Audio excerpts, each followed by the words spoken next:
to the United Stand. It's Manchester United versus Crystal Palace live stream match chat. And if you're here for the match reaction, you can get that through the link in the video description. If you're here for real life, this is real life. We don't know the score yet. We don't even know what the team is yet, but that will be coming in very, very soon.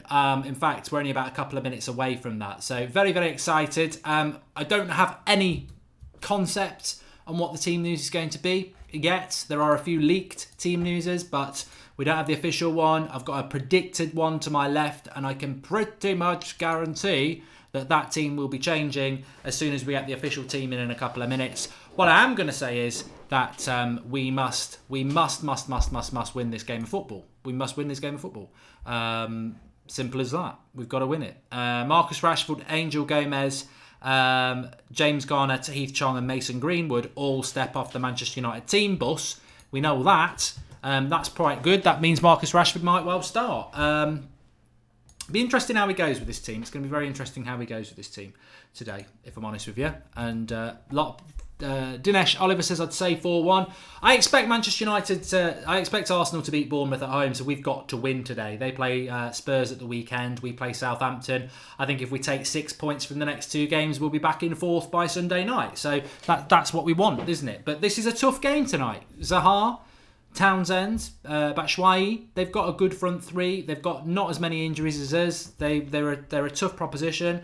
They've been on a good run. It's going to be a difficult game for us, but I believe we've got enough. I mean, that's my predicted team there. Young, Smalling, Lindelof, Shaw, Daheia, McTominay, Fred, Pogba, Pereira, Lukaku, Alexis. That's if Rashford doesn't play, and I think Rashford will play. So what you could have seen happening is you could have seen Pereira... don't do that. We could have seen Pereira dropping into this spot here, into there, and playing a 4 with these two splitting as a front two. We could see a 5-3-2. We could see a 3-5-2. We could see a lot of things. We're about to find out what the reality is very, very soon. But definitely a very exciting game. Obviously, I'm going to have my little rant in a moment, as I always do. Game is not on telly in the UK, so we've got Jared joining us a little bit later, who is in America, who will be watching it.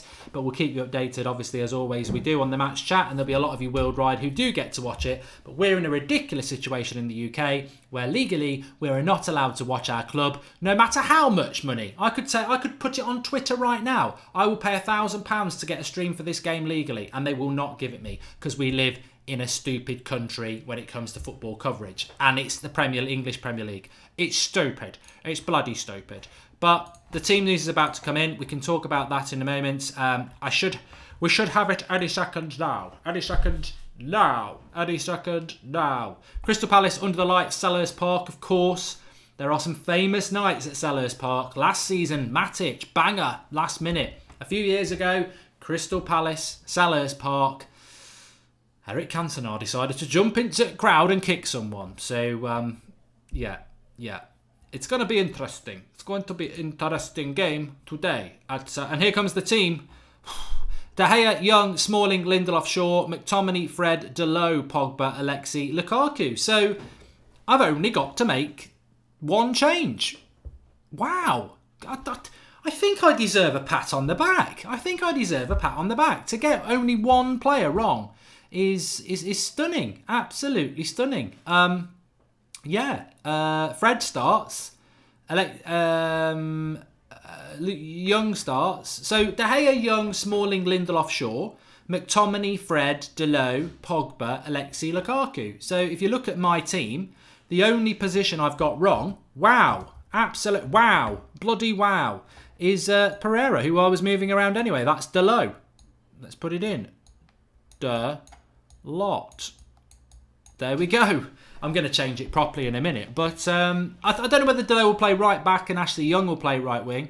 But this is what I was talking about in the preview, isn't it? You can put out quite an experienced team.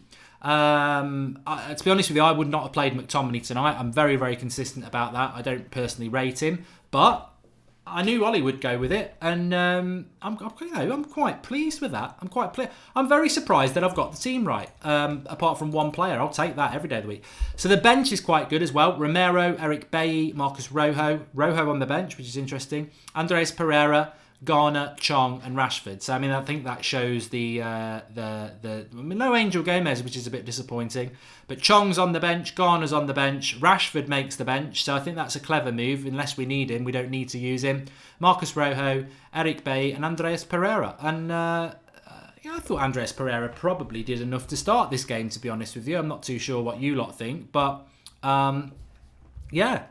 I mean, look, you can't moan. You can't moan. I don't think anybody will be moaning, but you can't moan because we're putting a team out that realistically nobody could have really predicted it, unless you're me. One wrong out of 11. Fantastic. And I don't know this for sure. But I am just going to move Ashley Young up to right wing for now, and we'll go with that. So I'm just about to put up the right team for you. I got a little something for you. Got a little something for you. Na na na na na na na na na na na na na na. Don't you know that I adore you? Right, okay. Eat source. Media file. Fredio. There you go, Fred. There we go. So that is today's starting lineup against Crystal Palace. It's Daheia in goal. It's Smalling and Lindelof. It's Shaw and Delo. It's McTominay, Fred and Pogba. And it's Young, Lukaku, Alexis. That's how I'm going to go with it. I know some of you will think it's different. That's absolutely fine. Maybe it is a diamond with two up front. But as we know, that this guy... Don't do this to me. Why are you doing this to me? It shouldn't be doing this. Oh. You shouldn't. You really shouldn't be doing this.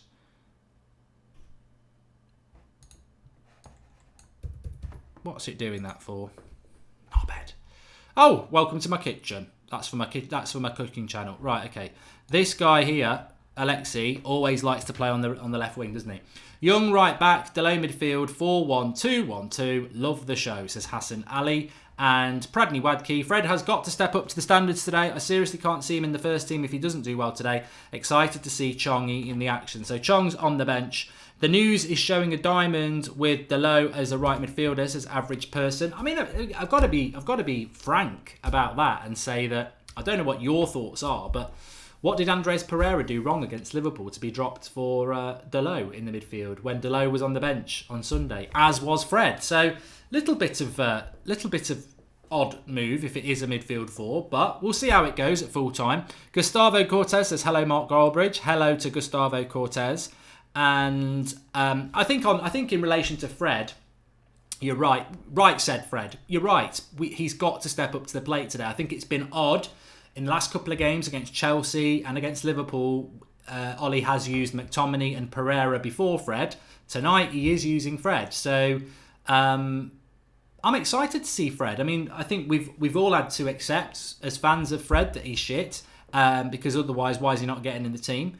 But Theatre of Games says Greenwood apparently travelled. Why not play? Because Rashford's on the bench, isn't it? I mean, Gomez travelled, but he's not part of the team either. How is this going to work, says Hillian Legard? Well, we'll have to just wait and see at the start of the game and see how we go. AS7 Alexis says, I think it's 4-4-2, to be honest with you. To be honest with you, how I would like us to see, I would like to see Fred moving across to Pogba's spot, Pogba moving there, Young being at right back, Delo, basically a diamond midfield with Lukaku and Sanchez as the front two. I'd like to see that. But I just worry because Alexis Sanchez seems to be contractually obliged to play on the left-hand side. So we will see what happens with that. Siddhartha Boss says, why is Bay not our first choice despite being fit and potentially our best centre-back? Love the show. I've got a theory on that. I think Eric Bay is going to be sold in the summer. I do. He's another McTominay, says Bradley Coleman. Read my comment, please, says Jamie Campbell. I've read it. I don't think it adds much to the show unless there was another one. United are going to win this. Palace are tough to play against. Sorry, United aren't going to win this, says Kirill Mihalovov. You know what? Tonight,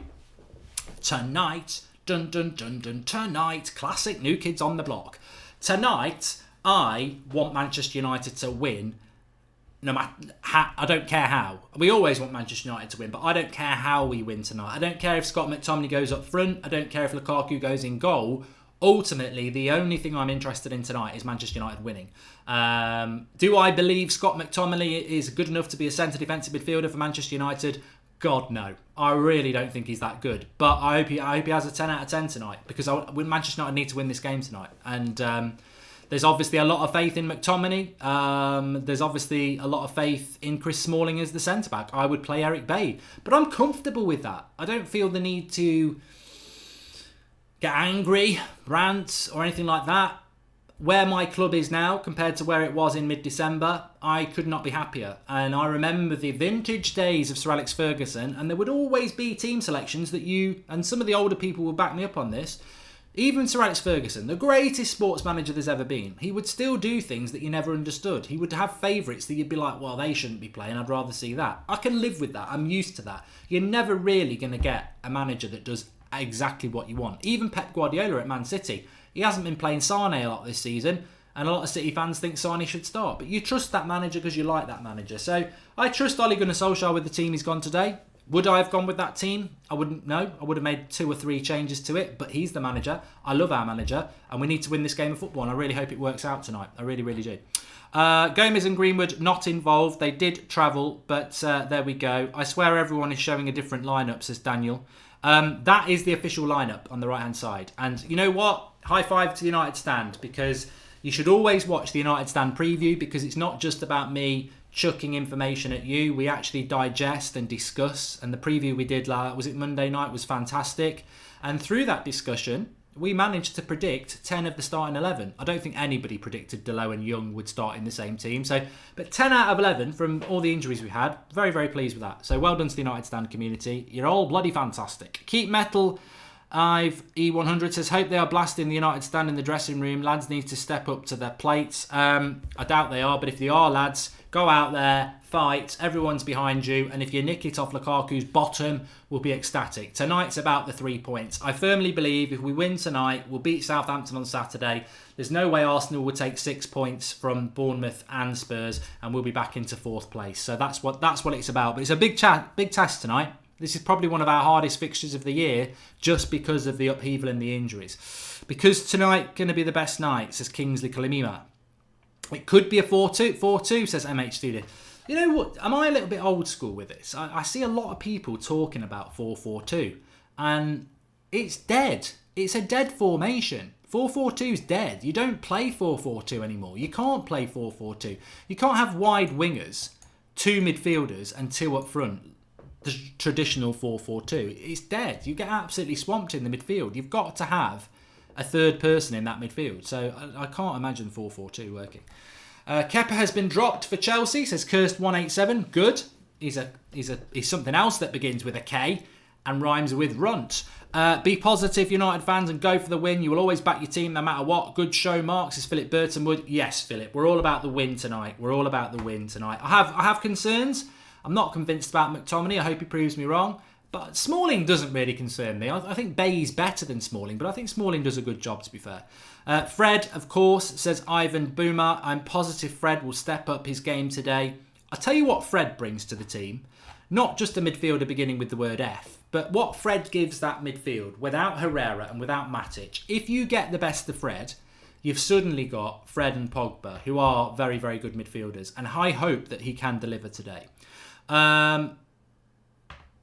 United using Delo to help Young and stop Zaha and freeze Palace, says Canan Smith. Good idea.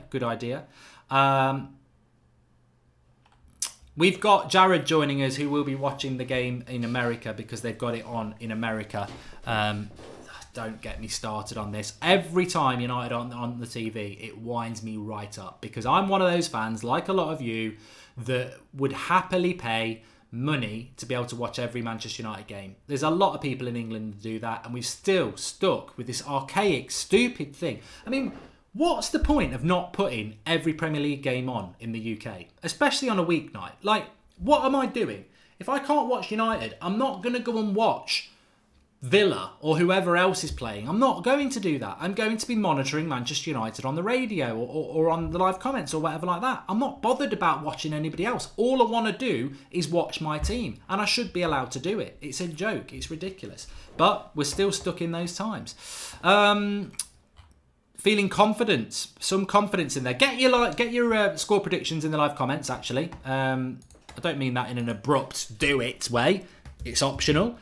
But get your comments in. I actually went for a draw, and I think score predictions are always an interesting thing to do because I always think with my head, not with my heart. I want Manchester United to win. I think we can win tonight. But if I was having to put £100 on it, I think a draw, which is why. And you know what? I'm happy to say a draw. Do you know why I'm happy to say a draw?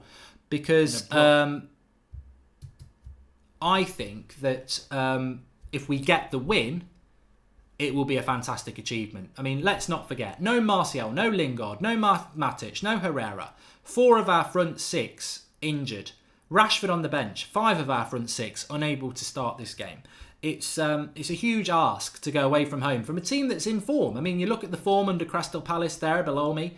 Their last 6 games, they're unbeaten in their last 4, but they've had 2 wins in the cup around that, so they're unbeaten in 6. It's a long time since they've lost in the league. Look at us. Obviously, we've got a very, very good thing. Fellaini is a BTEC tree, says pirate it, Mark. See, I don't agree with that. And lots of people saying 2-1 United. Scrappy win, says Phil MUFC. 3 to Manchester United, says Eric Dixon. I'm liking the positivity tonight. I'm liking the positivity. You know what? I'm loving it, everybody. There's loads of positivity. I know there's probably 1 or 2 players that you're not happy are starting. I'm the same, but I really am feeding off the vibe of positivity tonight. We know our backs are up against the wall. We know Ollie's got his back up against the wall. It's a ridiculous injury crisis, and tonight is just about this club that we love and hopefully getting a win. So I'm loving the positivity out there. Let's see what we can go and do. Chelsea playing Tottenham is an interesting game. Man City and Liverpool and Arsenal are playing. I said it this morning, it could be a really significant night tonight in the Premier League for top 4 and the title. However, if we win, Chelsea win, Arsenal win, City win and Liverpool win, it's as you were, because Spurs have got a bit of a gap on the top 4 anyway, and they're not in a title race. So it's going to be interesting. Please do drop a like on the video. Let's see if we can get a couple of thousand likes before kick-off. Good. It's been a really good omen, actually, over the last few weeks. We haven't lost many games, have we? So, but I don't think a draw is good enough tonight. Aaron Cunningham's gone with a 2-2 draw, which I think is what I predicted. I think I predicted 2-2, but it's not good enough. It's not good enough. We need to win. We do need to win these games if we want to get 4th place, and I think we've done such a good job to get in with a shout of top 4 that hopefully we can take it to the next level. But on Fred we feast, says MUFC Tazza.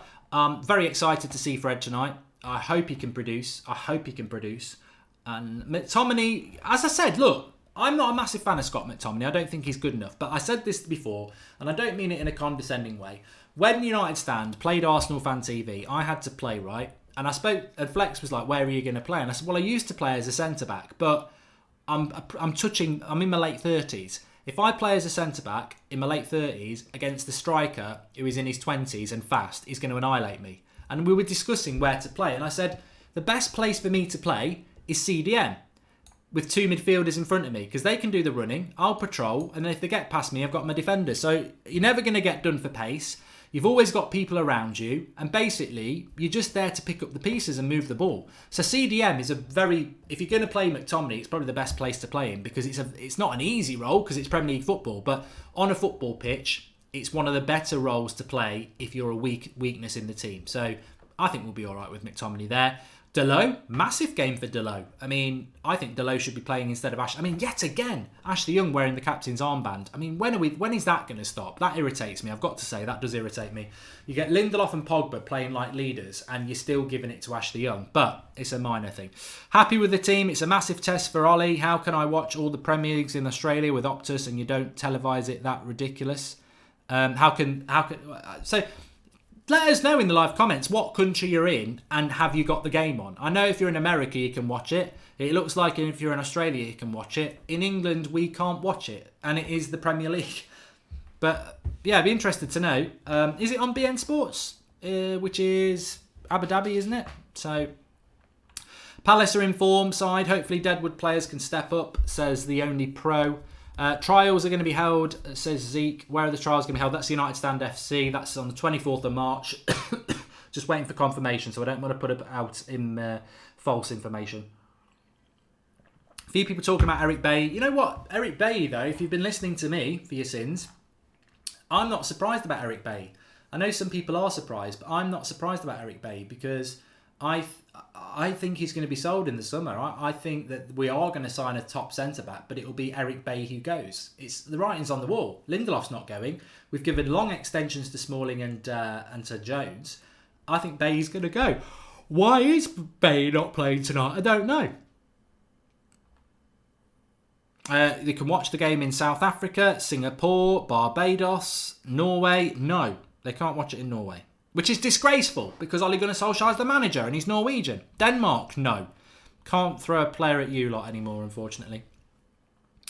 Nepal, he is watching it, but I don't think he's watching it legally. And in Australia, but you have to pay to watch it on Optus Sports. I don't mind. I wouldn't mind paying for it.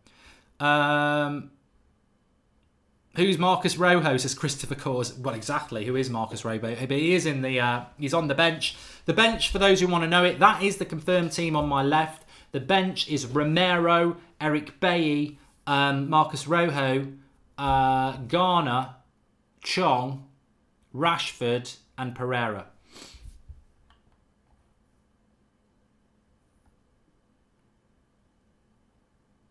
AS7 Alexis, it's because Spurs and Chelsea are on. Yeah, but you know, even if United were top of the league, look at Man City and Liverpool. They're top of the league and they're not on the telly tonight. They've gone with Spurs, Chelsea. I just don't think they put enough choice in the UK. We've got Jared joining us, who is in America watching it, Philippe. So he will be updating us second per second with what's going on. So we've got it covered on the watch along. That's what it's all about. And the same on Saturday, because again, it's not on the telly because it's a 3 o'clock kickoff. Dave B says, apparently you can watch it. He says you can watch it legally in England. Well, enlighten us, Dave B, because I'm pretty sure that you can't. Bay is CDM. He is similar to Ndidi, says Toby Aguda. I don't think Eric Bay is a midfielder, to be honest. He's a bit... He doesn't seem as comfortable on the ball, to be honest. Will we see Chong on tonight, says Roasted Turkey. I like your name, by the way. I think we'll see Rashford and Pereira before we see Chong, to be honest with you. £20 for every United game all season in China, says Nally Motion. I would pay it. It's expensive, but I would pay it. You get every game in Jamaica, Mark, says Christo7. We've had a super chat as well. In US, you can only watch on NBC Sports Gold app. Can you not get that app, Mark? Says Man United 84. I wouldn't have thought we can, because it's probably got some protection. You'd probably need to use a VPN or something. Watching in India on Hotstar. Sad it's not in the UK, says Kevil Gonkani. And what are your thoughts on Daheya's recent contract negotiations? There's no gone. If it's true what they're saying about Daheia, basically Manchester United don't want to give him as much as Sanchez. You should get double Sanchez.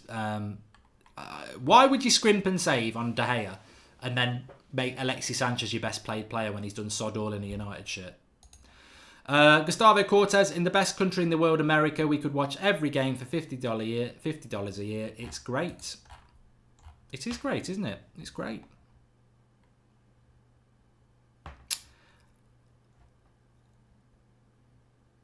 And Archie Shaw makes a good point. All the members of Ollie's at the Wheel are playing Get In. I'm going to tweet that. I've nicked it from him, but I think it's a good one.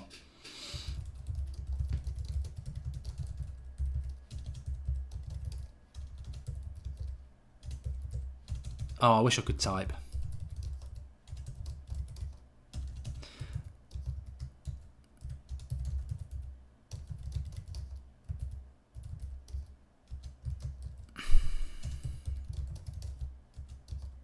So if people don't know that song, the players in it are Ollie's at the Wheel, How Does It Feel, Marcus Rashford, Paul Pogba and Fred. No, it's not Marcus Rashford, is it? We've got Sanchez, Paul Pogba and Fred. Marcus Rashford is Mank born and bred. Well, Rashford's not actually playing. but he is on the bench.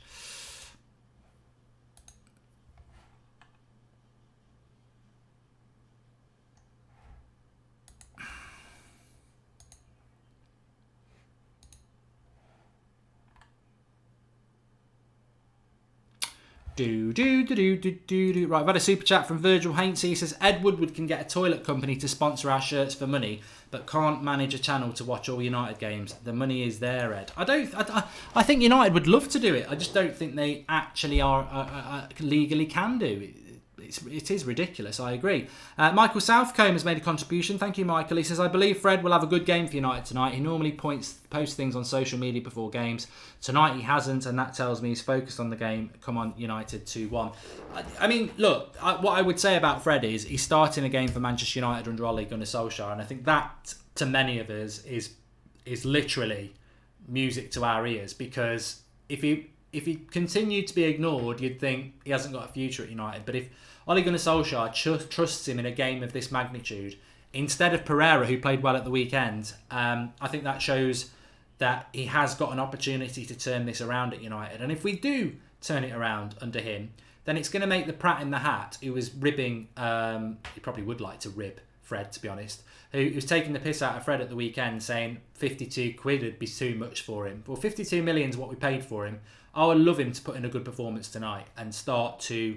because it's an option then. He becomes an option in the midfield, doesn't he? And I still think we need to buy a midfielder in the summer. I mean, to be honest with you though, that's a good point, isn't it? I don't really want to get into this tonight, but this is how my brain works. He obviously quite likes McTominay as CDM. We're not going to sell Matich. You've got Pogba, Herrera, Fred and Pereira. Will he buy a midfielder in the summer? I desperately think that we do need to, but we'll see. How you doing, Mark? For Indians, you can watch it on Star Sports 1 HD. Love the graphics, says Sharath Kamath Fitness. Yeah, shout out to Draughty Devil. I mean, we have been using these for a couple of games now, but it is very, very good. I'm surprised he's not actually messaged me. I'm going to be in trouble. I'm going to get in trouble. I've just realised something. God. It's going to kill me. He's going to kill me. And I don't know where it is. Here it is. He's going to bloody kill me. Because let's go to another studio for a moment. Hello! What am I doing here? What am I doing? I was somewhere else and now I'm here. I don't know. I'm frightened. But let's go back. Dracula says Russians just use illegal streams for free. XD. That was it. It wasn't working properly. The game isn't starting for 35 minutes. I mean, sometimes it goes very, very quickly between team news and the game starting. Today, it seems to be dragging a little bit, doesn't it? But we're 35 minutes away from kickoff. Delo is going to be the game changer today, says Tamil Countdown. Pogba has gone blonde again. I presume we are wearing pink tonight, by the way. I presume we are wearing pink. A little bit presumptuous of me, but I presume that we are wearing pink because Crystal Palace wear red and blue. So I've gone with the pink kit as today's starting 11. We will be doing player ratings throughout the game. That's what we like to do. And Chong's on the bench. Elliot Cole.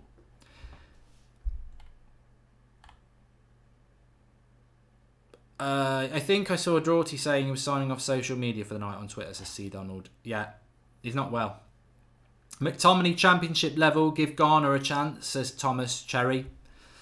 I don't rate McTominay, but it doesn't really get my blood pressure high, to be honest. I mean, if it was Fellaini, I'd be going mad. But he's obviously well liked, and there is obviously something in him that we're going to find out at some point. I still don't think we've seen it, but you know. How much would Giggs, Cantona and Scholes be up for sale in today's market? Priceless, says John One Kenobi. He's chatting to himself about things that no one really wants to talk about, but they would be worth a lot of money. Fred better perform tonight, says Baron Death. And Angel Gomez isn't even on the bench. He did travel down, Rail Gomez, but Angel Gomez and Mason Greenwood both travelled down. Neither made the bench. Remember to subscribe if you're new, bottom right-hand corner. We should hit 384,000 tonight if you do. And please share the video if you are already subscribed. There's a share button underneath. You can share it on Facebook and on Twitter. And keep dropping a like on video as well. Hopefully, look, we've got to win tonight, haven't we? We've got to win. I don't think there's any of us thinking a draw is a good result. I think in the circumstances, a draw might be a good result because of the injuries. But if you draw 2 games in a row, it's 2 points from 6. I always say you're better off losing one and winning one because you got 3 points instead of 2. And I think at this stage of the season, unbeaten runs, they're nice, but actually we've always been playing catch-up since Ollie came, and we need to keep winning games. We've got to keep putting the pressure on. I feel like we've not done anything wrong to give up 4th place. It was a drawing against Liverpool. You know, in the circumstances, like I say, it wasn't a bad result. But we have sort of, ever since Ollie's been there, we've had our foot on Arsenal and Chelsea's neck. Like that. Both feet on their neck. And I think the Liverpool result at the weekend, we've took the pressure off a bit. Tonight, we need to stamp down on their neck again.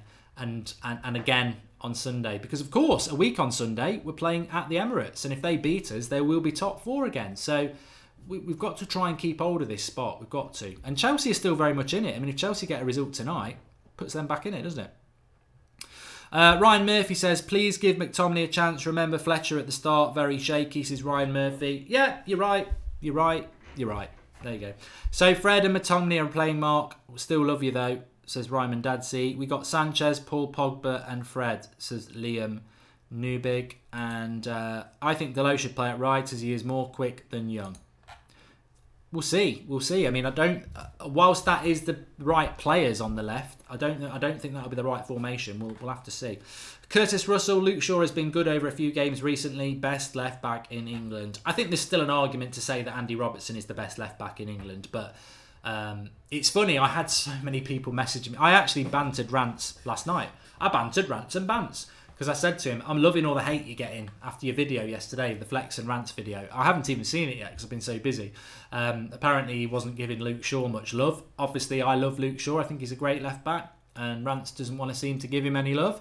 So I was laughing at how he was getting a load of stick for it. But I think I just don't see the issue with Luke Shaw. I've always thought he's a potential one of the best left backs in England. And I think at the moment he's fulfilling that potential. The only thing about him, he needs to get forward more. But not every fullback that's been brilliant has been brilliant going forward. It's the complete package. It's what you want.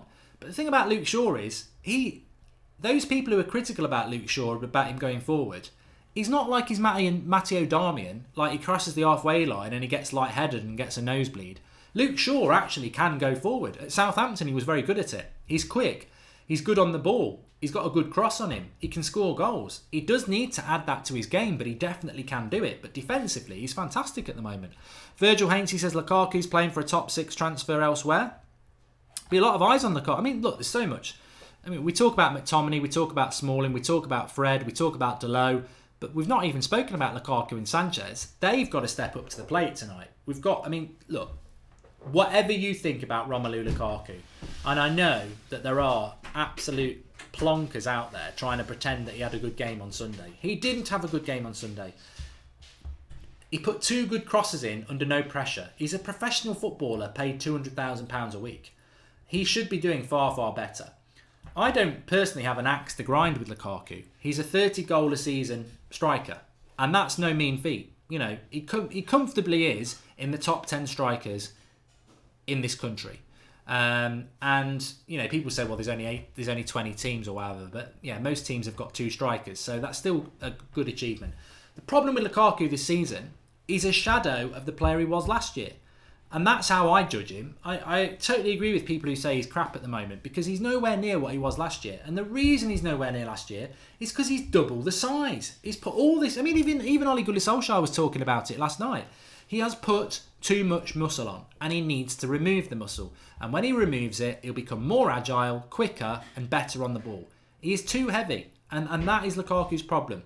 And I don't care whether you love Lukaku or you dislike Lukaku, everybody needs to wake up to the fact that he's nowhere near the level he should be because he's got too much bulk. And that's the facts. And if people can't deal with that, I'm sorry, it's true. It's actually being nice to Lukaku because he's a better player than he is at the moment. And he needs to get rid of that that bulk. Still a good team. Let's do positivity flow. We can do it, says Kazala Chakrabati. Lukaku will score an own goal, says Akatubuke. I think, to be honest with you, this is the sort of game that Romelu Lukaku scores a couple of goals. And let's not forget, when Ole Gunnar Solskjaer first came, can you remember when he came off the bench against Newcastle and somebody else and he scored? I think it might have been Bournemouth at home or something like that. He's got it in his locker to do it. And my biggest fear with United, without Herrera, without Matich, without Marcia, without Lingard, without Rashford, is how are we going to score the goals? Because it's not just about missing 5 of your front 6. It's the rhythm and fluidity that that front 6 has got. That's disappeared. So tonight, you're going to have a bunch of players that haven't really played together that much. And Ollie won't have had a lot of time on the training ground to get them working. So that tonight is going to be interesting, how we get that fluidity and where the goals come from. £600,000 attack with Sanchez and Lukaku, says Luke Skywalker. Jose's fault for bringing back Lukaku and the rest too early from the World Cup, says Kawi Straight Face. Well, I'm sure Lukaku said in December he bulked up for the World Cup and he needs to get rid of the bulk, and he just hasn't done it.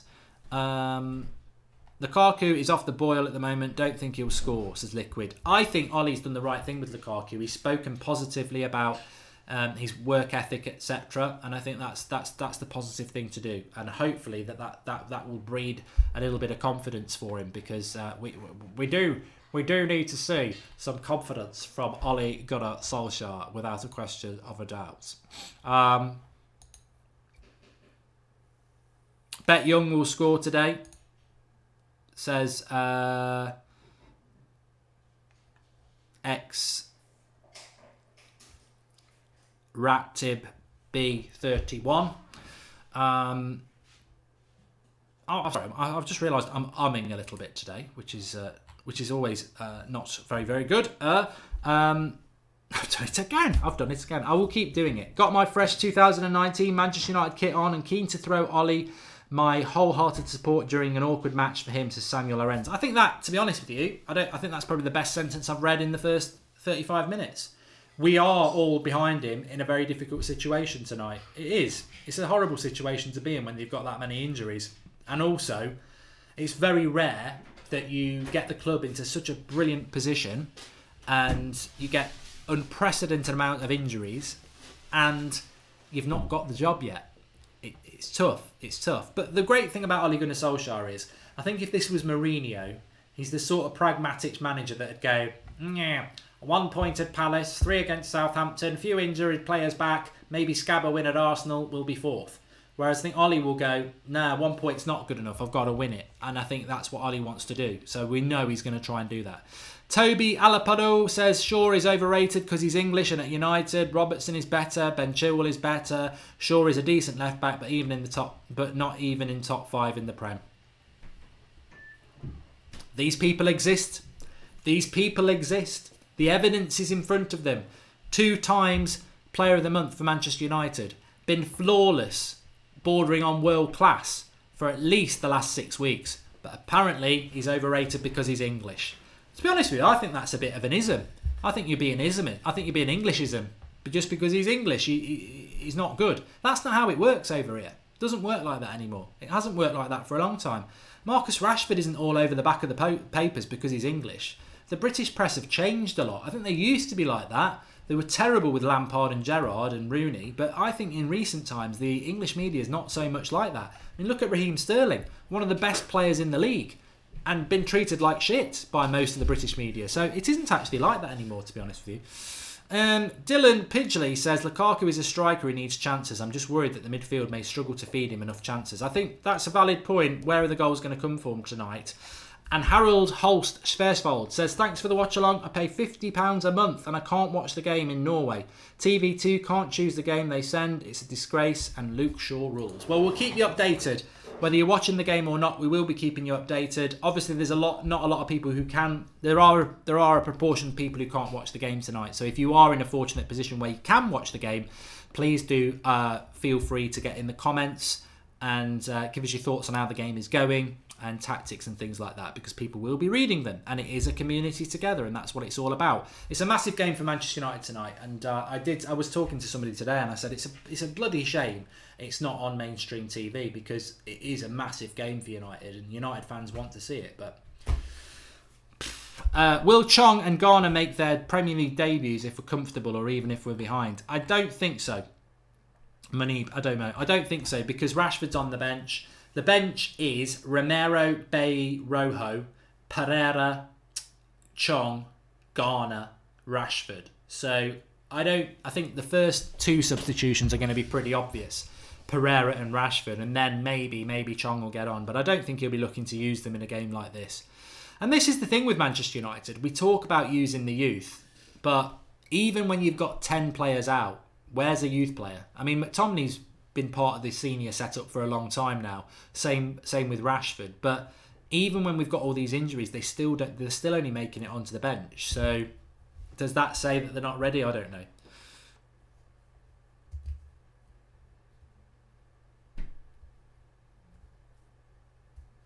Samuel Vegas says it could be a 4-2-3-1. Pogba is a number 10. Yeah, don't take any notice of that 4-3-3 formation next to me. That's the correct players, but I don't think anybody knows how we're going to line up yet. I mean, effectively, you could have Delo and Young swapped, which I think we might do. You could see Pogba there, you could see Fred there, and you could see Delo there, and have a 4-4, and then Lukaku here, and Alexis Sanchez there. It could be the 4-3-3 like that, with Delo and Young swapped. What else could it be? It can't be a 3-5-2 because we haven't got enough centre-backs. But there's a number of permutations it could be today. I mean, Delo could be the CDM. McTominay could drop there, Fred there, and Pogba there. There's loads of things it could be, but I do think that McTominay will be in that CDM role. I do. Somebody there, I'm going to have to shout them out because it's a brilliant comment. Elvis Wung says, congratulations to Mark. I saw your first 11 before the real one. You missed out on one player. Yeah, I can't believe it. Anybody who got 11 out of 11, golden high five. But really, high five to me. I got 10 of the starting 11, which I think today is probably one of the hardest days to predict what the lineup was going to be. Very, very difficult indeed. Giggs looks confident in the pre-match game, says Team Grizzy. Oh, we've had another super chat here. Nick P, we haven't lost to Palace at their ground since 1991. Their glory days. Hoping for a good night, says Nick P. Yeah, no, but you know what, Nick? I don't know how everybody else feels, but I feel that even if we draw tonight, it's not good enough. And I know that's, in the circumstances, you've got to say a draw is not a bad result, but I do feel that we've got to win tonight. And you know what? I would be gutted. I'd be gutted if we get 1-0 up and then they get a late equaliser. But it's going to be tough. It's going to be tough. I've got to admit that. It's going to be tough. Just going to stretch me back out, everybody. But there's nothing wrong with a bit of bump and grind. Please tell me. I'm not into that sort of music. Please tell me that bump and grind isn't R. Kelly, because that's all kinds of wrong. Think this is Ollie's hardest game, says David. 100%. I mean, the one thing I would say is defensively, I'm quite happy with United. Luke Shaw's playing very well. Lindelof's playing well. Smalling's steady. Daheia the best goalkeeper in the world. I mean, obviously Ashley Young's a little bit of a weakness, but defensively we're quite good. So if we can keep a clean sheet tonight, we talk about all the injuries, but we're all right at the back. We're all right at the back. I mean, that effectively is Ollie's best back five. So he's got nobody out defensively that he needs to be concerned about. So that should be a good platform to build off. Hopefully, a good platform to build off. But it is. There's a lot of, as I said on the previews, we are definitely in the hands of people who haven't been good enough this season, and we can measure that as much as we want to. But it is facts. We've Lukaku, Sanchez, Fred. These are three players that have been very, very poor for Manchester United this season, and we are relying on them tonight. And you know, that's why I don't really want to be critical of them, because there's nobody else. I want them to put in good performances because we are relying on them tonight. And if at the end of the season, I pray tell you this, if at the end of the season we finish fourth by 2 points and we've won here tonight, I will be one of the first people to say, let's remember that night against Crystal Palace where we had nobody and Sanchez scored a hat-trick. You know, that's how what an opportunity it is for these players, because yeah, a season is about a whole 38 games. But if we got top 4 by 2 points and we win tonight, there is nobody else tonight. There is no Marcia, there is no Lingard, there is no Herrera, there is no Matich, there is no Rashford starting. This tonight is about those players who've been consistently quite poor for us, but they can have a massive role in our season tonight. And hopefully they will. Hopefully they will. We need our players to step up, says Xavier Daniels. It's exactly what Ole Gunnar Solskjaer himself said. Please do subscribe to the channel if you're new, bottom right hand corner. Let's see if we can get to 384,000 subscribers tonight. And please do drop a like on the video. We're at 1.2 thousand likes. We want to get 2,000 likes before kick-off. Smash a like on video. If Fred wants to prove himself, today is the day, says Andrew Rossi. You could almost make a five-a-side team and call them Prove Yourself FC. Lukaku, Sanchez, Fred, Dalot, McTominay, I suppose. You know, I think he had a good game at the weekend, but 2 games in a row away from home, not got the security blanket of the Old Trafford crowd. Big night for Alexis, says Nick P. On from the start in a must-win game, he has to perform for me. Yeah. Well, I think the thing about Alexis Sanchez that I do like, and I've been very critical of him, and the reason I'm always critical of Alexis Sanchez is because he is the best paid player in the Premier League. So I'm always critical of him for that, because if you think about it, he gets paid more than Eden Hazard, Mo Salah, so he should be performing better than those, and he doesn't. But the one thing I always will give Alexis Sanchez is that he does work hard. He doesn't stop running, and he does work hard. And I think that's a contrast to Lukaku at times. And so I think in a game like this, Alexis Sanchez is almost set up to start well anyway, because we're going to have to graft today, and that will suit him. The Machine 94. Hey mate, looking forward to watching with you. Really enjoy it, and I'm happy to see Smalling in the side. I think he's been doing well lately. You know what? Fair play to you. Fair play to you. I would play Eric Bailly, but Chris Smalling doesn't concern me as much as Phil Jones does. I think Smalling, I've said this before, and nobody can take this away from me. I've said this before about Chris Smalling. He is, to me, the best third choice centre-back in the Premier League. And by third choice centre-back, I mean every team's got their first 2, but your backup centre-back is Chris Smalling. And I think he's the best. I mean, amazingly, he actually is in our first 2 at the moment. I would have Bay, but he's always steady, Smalling. And over the years, he's stepped in a couple of times now and had a run of games and been very consistent. DT's anger management counsellor says, it's very worrying in my opinion to see Young in that position in the starting 11. Where is Chong? Where is Gomez? What does Young actually offer? Mad. You know what? I think if we were in a different circumstance, there probably would be a little bit more analysing of the team and saying, well, why hasn't he started any youth? Why is he starting? Why is he starting? But I think most of us are in that mindset that actually tonight is about trying to win a game of football. And whatever team he picked, I think most of us are like, let's just see what we can do, get behind the team. Because it is, I think tonight is a massive, massive, massive night for top 4. If you lose tonight and Arsenal win, that gap becomes 4 points, and that's more than one game. So even if they lose to Spurs at the weekend and we beat Southampton, we're still behind them going into the Premier League game. If we draw and they win, it's going to be 3 points. So it's a massive game in the race for top 4 tonight, and I can't build it up any more than that. It is big. It is big. Oh, stretch me back out. Hi Mark, official lineup is 4-2-3-1. Dalot top right, Pogba near number 10 positions to Simon Heldon. Well, I never agree with that, Simon, because so many times people say the official lineup's this and then it turns out to be something else. But you might be right, and if you are right, that would mean Young with Dalot and Dalot there, and then Pogba there, and then Fred there, because Fred can play off the left-hand side. So let's see. I'll be quite happy with that, because the great thing if we play a diamond midfield, it's a bit like what we did against Chelsea, but it means Sanchez isn't going to play on the left. It means Lukaku and Sanchez will play as a front 2. I'd much rather see that, because I think Alexis Sanchez is crap off the left. Sanchez is playing bad, but isn't our most expensive flop. He's cost us 24 million max since he came. Way less than Fred, says Red J. Yeah, but you know about that, I think people get this mythical thing that we signed Alexis Sanchez for free. We spent £30 million on Alexis Sanchez plus wages because we gave them Mkhitaryan.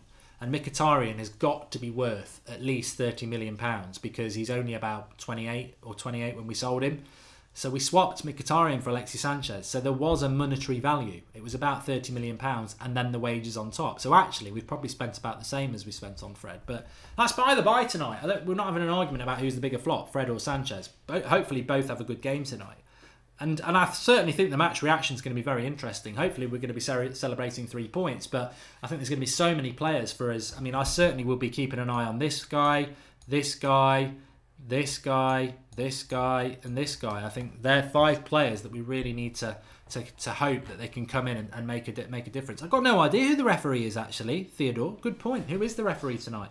I think we're so focused on us that we're not even thinking about Crystal Palace, which actually it is remiss of me to not have a quick look at the Crystal Palace team, because I pretty much can predict what it's going to be. But there was some talk of Wan-Bissaka not playing, who is a very, very good right back for them. So, and he's not playing for them. So they've got Guiata in goal, Ward, Tompkins, Kelly and Van Aanholt. So no Wan-Bissaka. We knew Sakho was out injured for them. So they've got 2 of their better defenders missing.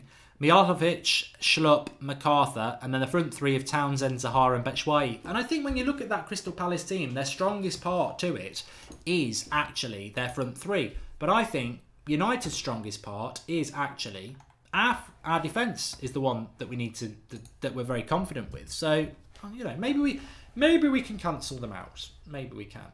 We'll see. Let's have a look at the live comments. I think Ollie still sees Jones as the starting centre-back alongside Lindelof. That's a worrying thought. That's a worrying thought. If that is the case, that is a worrying thought, I've got to be honest. Phil Jones shouldn't be anywhere near the team. Oh, me back's bloody killing me. Me back's killing, lads and ladies. Right, I like Brooks from Bournemouth, says James Wild. I think he's injured at the moment. Aidan Cooley says that MUF TV has gone with the same lineup as the United stand because they're not sure how United are going to line up at the moment, which makes sense. I would agree with that. Well done. And referee tonight, we don't know.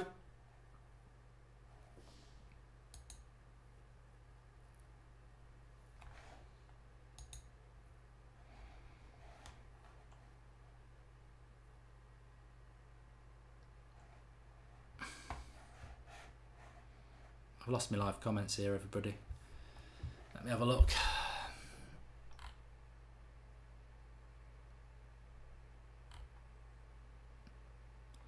Martin Atkinson is the referee. Wow, that's interesting. That is interesting. And Sanchez is too slow to play out wide. Andrew Ellis, always get a good comment from him. Fraser of Bournemouth on the wing is decent. I don't think Arsenal will lose tonight. Do you? They're winning 1-0 already. There you go. They'll win comfortable tonight. Do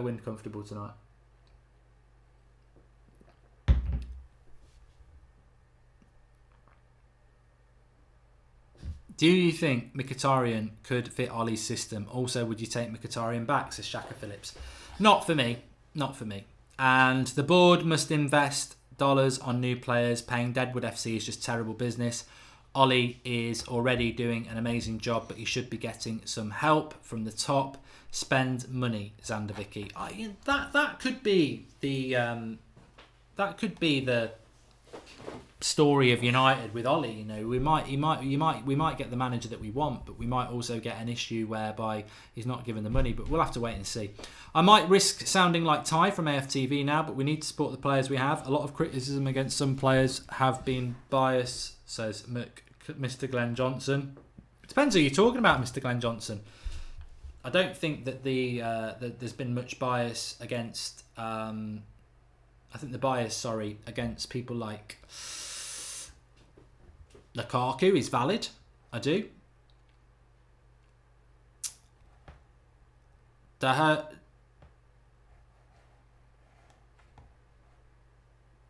This really is a must-win game, says Paul Lucas.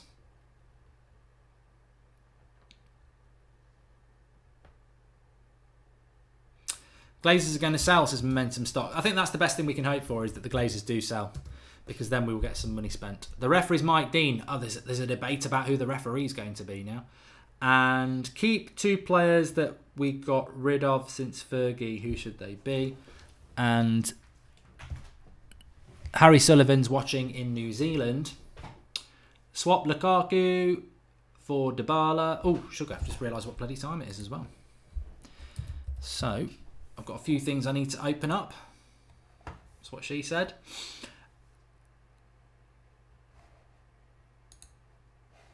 There we go.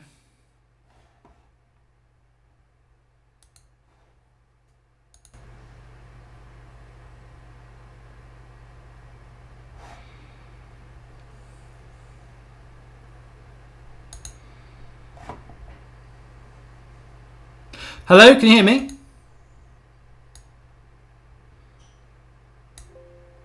Ah, this is interesting. This is very, very interesting. What's going on here?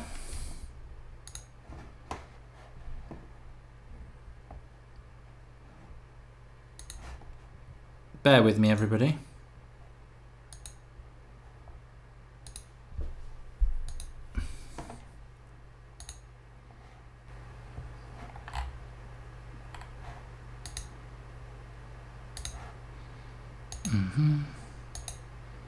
Hi, Jared. Can you hear me? I can. Can you hear me? I can. Yeah. Just this thing happened to me the other day. Actually, I went live on a show and nearly pierced everybody's eardrums.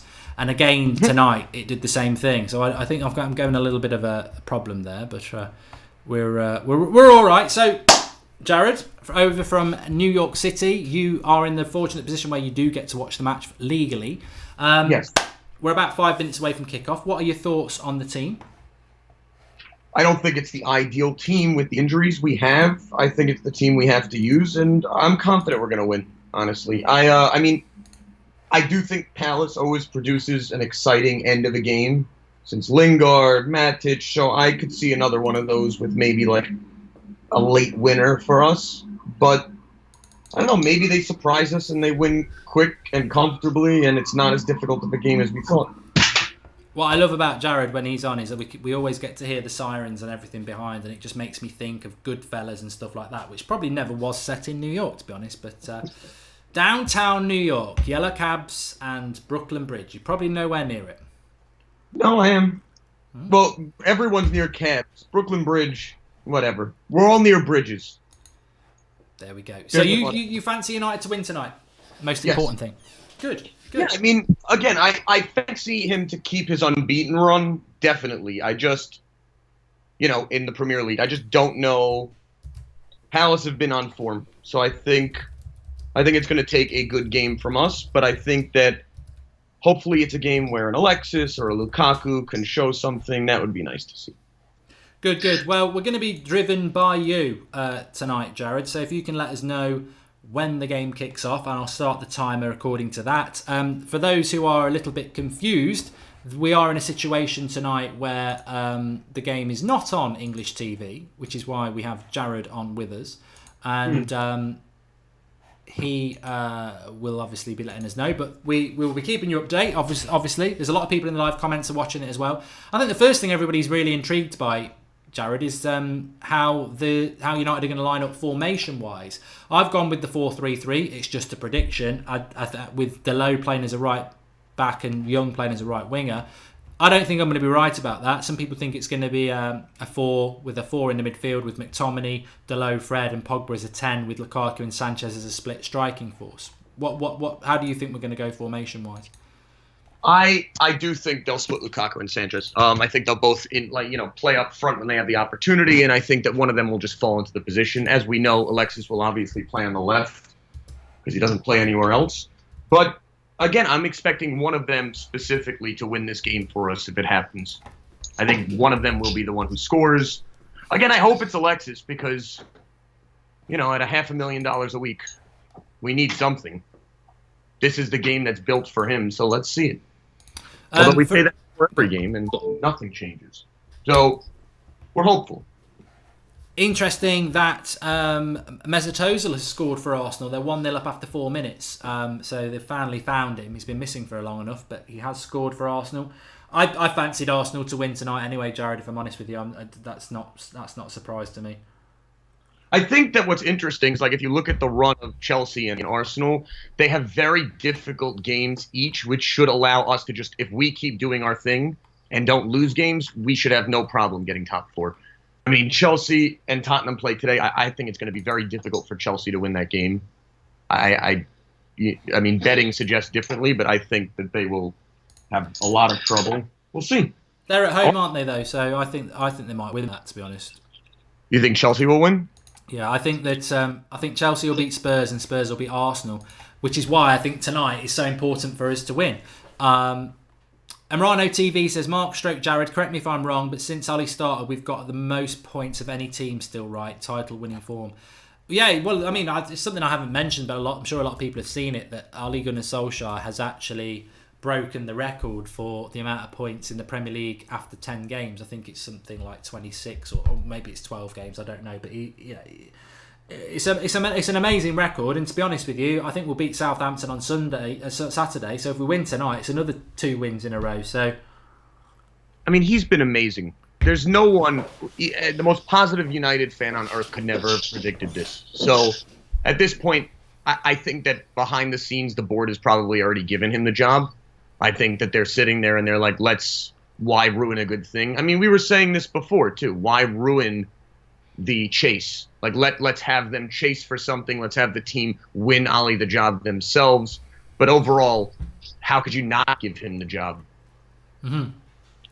So, I mean, I said when he came in, I will never forget how the reality of the Mourinho situation. And I said when he came in, he can't get top four. It's mission impossible. And to even have us in the race is just, it's amazing. And I think some people just take it as the norm now, but you always have to pinch yourself to remember the reality. So it's an amazing thing. I mean, we haven't spoke for a few weeks, Jared. Is there any doubt in you that he should get the job full time? There's nothing wrong with you if there is, because we still got till May to wait and see. You know, I think you made a comment earlier, and it's like, we're not even concerned about Palace. I think when Mourinho was here, we were only concerned about the other teams, and then we thought about us as almost an afterthought. He has refocused the entire fan base. The club is there's energy behind it. There's energy behind him. And I think, you know what, the fact that he's kind of an underdog in this whole fight, a guy who never had a major role, never won anything in coaching and managing, and what was he managing, like the Norwegian league or whatever it was? It's like the fact that he has come here and done what he's done in this big of a situation with this much pressure, it's unbelievable. And he has people like Daheia and Marcia signing new contracts, looking like they're all going to agree to stay here.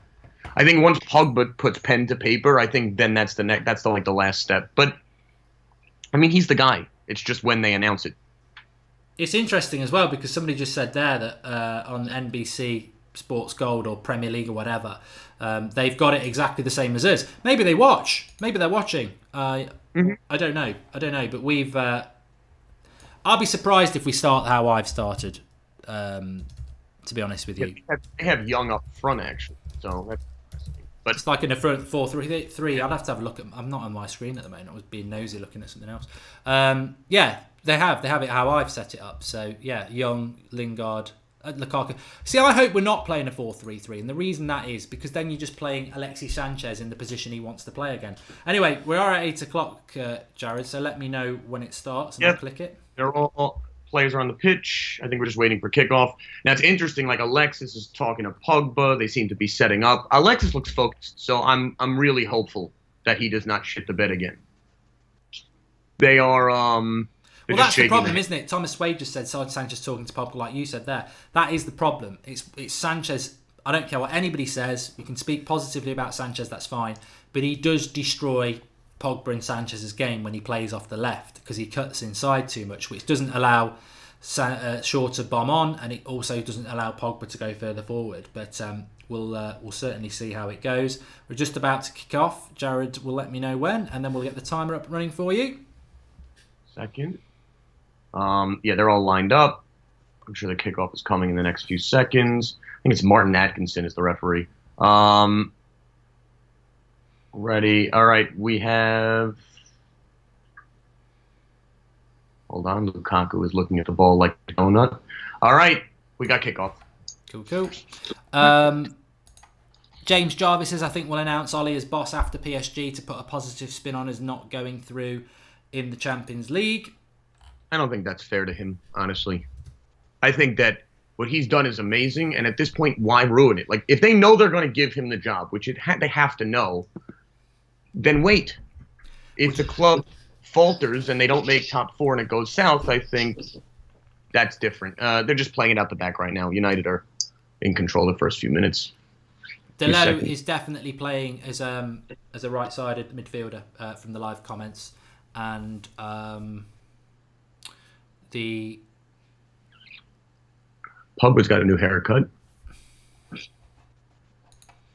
Interesting. Yeah, he got Sanchez on the looks left. like he's playing to the left. Some of the comments out as well. Yeah. I'm just deciding how many goals we're going to score in the first and live betting it. You are. Jared likes to bet, don't you? Yeah, degenerate gambling. Why not? At least you admit it. At least you admit it. So yeah, Pogba, it looks like actually whoever said it at the start of the game in the preview that United are playing with Pogba as a 10, with Lukaku and Sanchez as a front 2, which is better. It's more of a diamond. Young still at right back. It would be odd to change the Young from right back, to be honest with you, and Fred and Delo as the sort of midfield 2 behind, with McTominay behind them. So right now it almost looks like a 4-2-3-1 with Fred and McTominay as CDMs. Palace had a nice little run there. They had 5 men forward. Delo broke it up, but Palace are on the front foot. They're very organized. That's probably the toughest part about playing Palace is the organization that Hodgson has them. He has them playing the way that a mid-table team should play. That gives a top-table team trouble. I'm just reading a lot of the live comments. It's keep it coming because there's so many people saying we're not playing that formation, we're playing this one, and I think obviously we're only a couple of minutes in, so it's going to take a little bit of time. There's some people saying that Fred and McTominay look like they're playing together as CDMs, but then somebody just said no, Pogba's now dropped from 10 to go to the right midfield. I think fluidity might be the order of the day. We'll see how it goes. Yeah, Palace are on the front foot, offsides, no problem. Okay. I was actually at the Palace game last year when Matich made that. I mean, that was unbelievable. And I always find Palace is the most exciting games. You always have these like weird results where the one team will go up, the other team catches up. I always think back to the FA Cup final when Lingard buried it with 10 men. Remember, subscribe to the channel if you're new. Bottom right-hand corner, we are very close to 384,000 subscribers. And if you do subscribe, turn on your notifications. I'm just going to go and change my lighting a bit. I'll be back in a moment. So, how's everyone doing? We have, again, United are on the front foot. Ooh, Lukaku. So, Lukaku had a nice little pass to him. He actually headed the ball over Hennessy, and then, I think it's Hennessy, and then the defender got to it. But if someone was there, it was an open goal. Pogba's helping out on the right. It says Ezzy Jr. end-to-end stuff at the moment. Quick pace game. Well, that's good. I think that suits United. Zaha's got the ball. I mean, he's electric. He's got a family full of eccentrics. Bit of Oasis there. I'm glad Ollie's sorting us out now. What you think is he getting the job, says Daniel Garvey. I tell you what, I'm glad to hear that United are going end-to-end. Bisexual. But... No, I'm glad that they are, because I think if this was, I said this before, Jared, if this was Mourinho, with the injuries we've got, I think he'd look at this game and say, I'll take a point, we'll live to fight another day. He'd go very defensive because we have, look at the bench. We've got Rojo, we've got Bailly. We could have easily played a back 5, and I think Mourinho would have done that. But typically United playing expansive from the start. Yeah, I mean, he doesn't have us sitting back in many games, so I was concerned when we hired him. I think anyone would be lying if they said they weren't concerned, but I'm excited to see what happens. I mean, again, Ollie can only do so much. If the board doesn't put players in front of him next season, then I don't think it's going to matter. They're going to have to buy world-class people to fill out the holes in the squad. I'm fascinated by the live comments tonight, because there's a lot of people obviously who are watching it, and they're saying that it's very difficult to sort of pin United's formation down. Luke Shaw's almost playing as a winger. Sanchez is definitely tucking in next to Lukaku, but then when you look at the midfield, it almost looks like it's a 4-2-3-1. But Sanchez is actually playing quite central, but then defensively he's dropping to the left hand side. Yeah, and I mean, again, Lukaku just had a nice chance. He controlled the ball well, and then his pass was atrocious. So, again, I think we're going to have someone help Lukaku create an opportunity.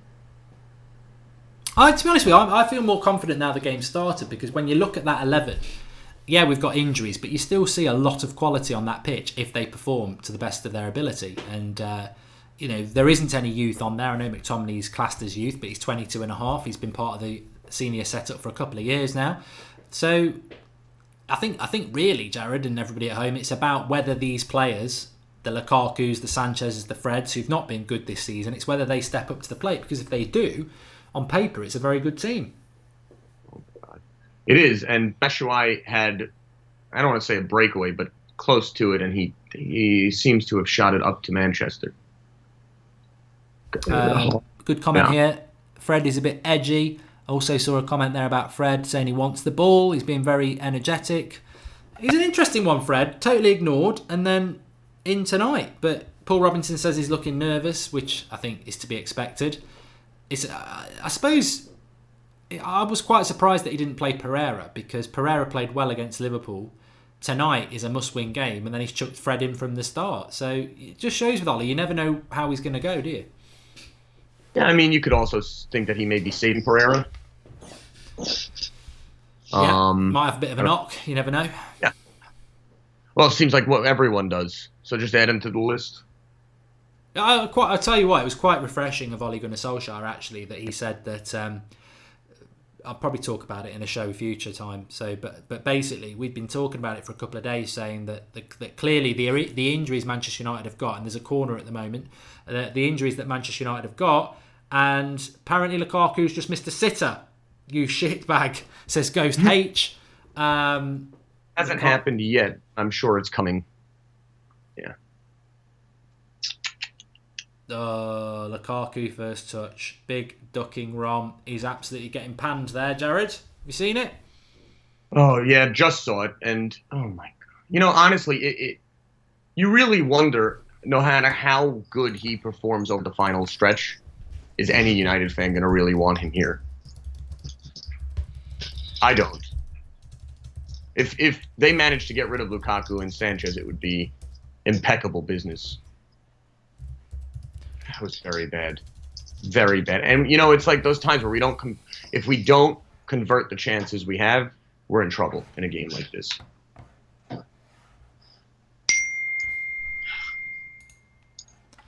That's your neighbour saying, I've got Lukaku's ball in my garden. Do you want it back?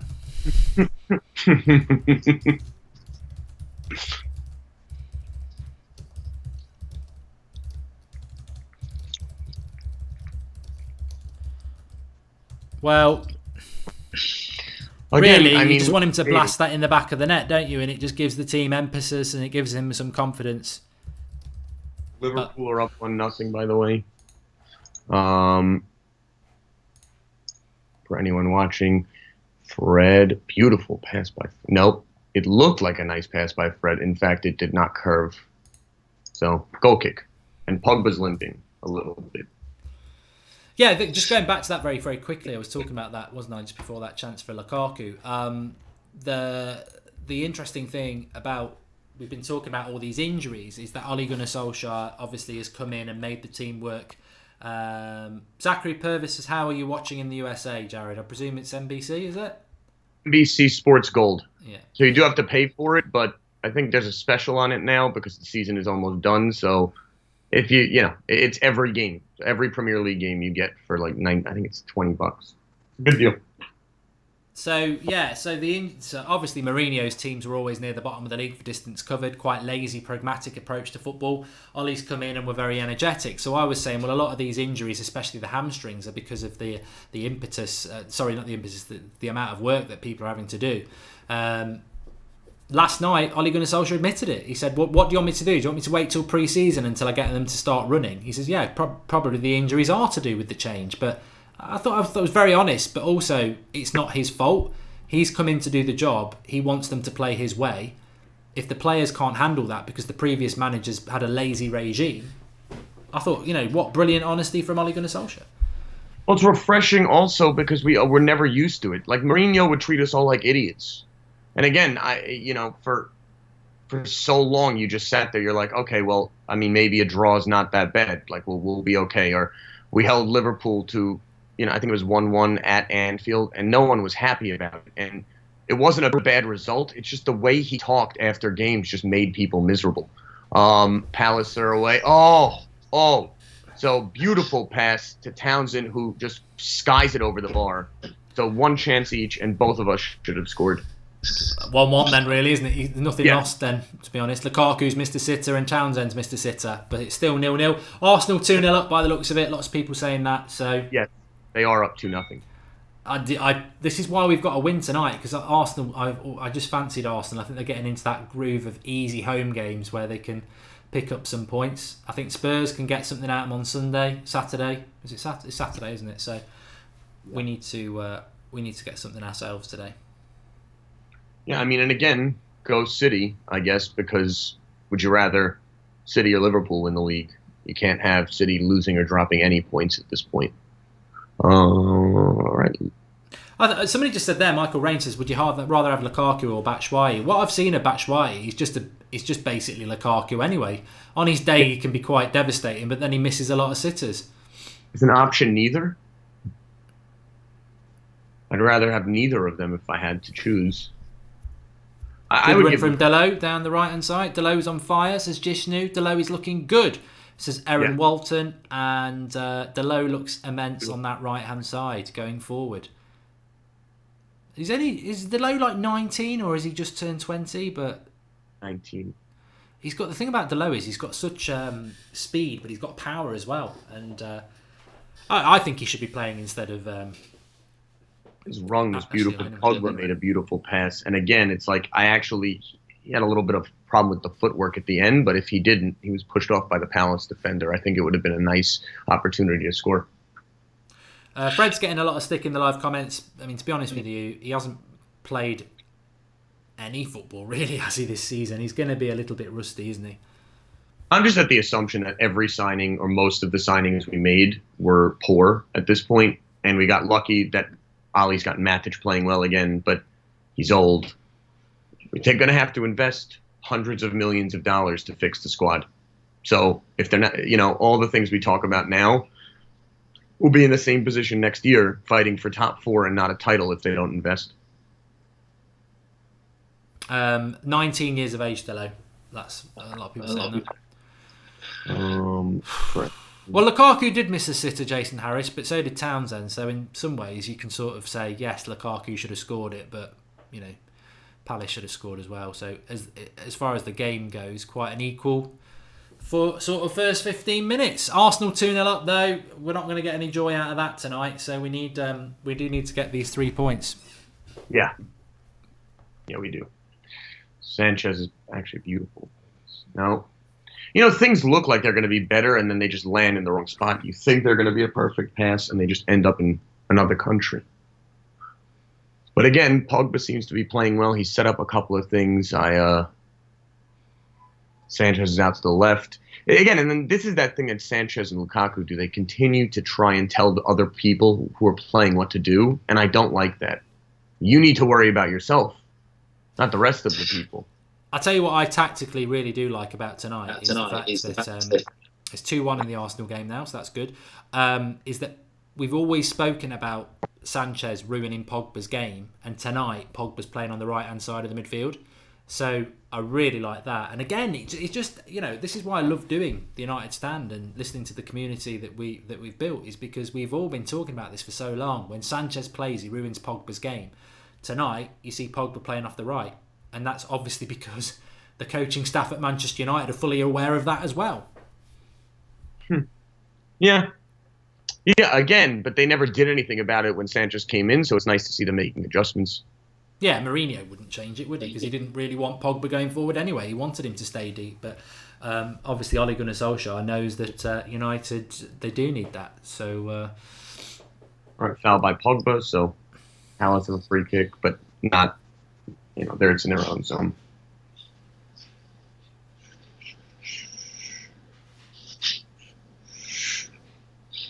All right.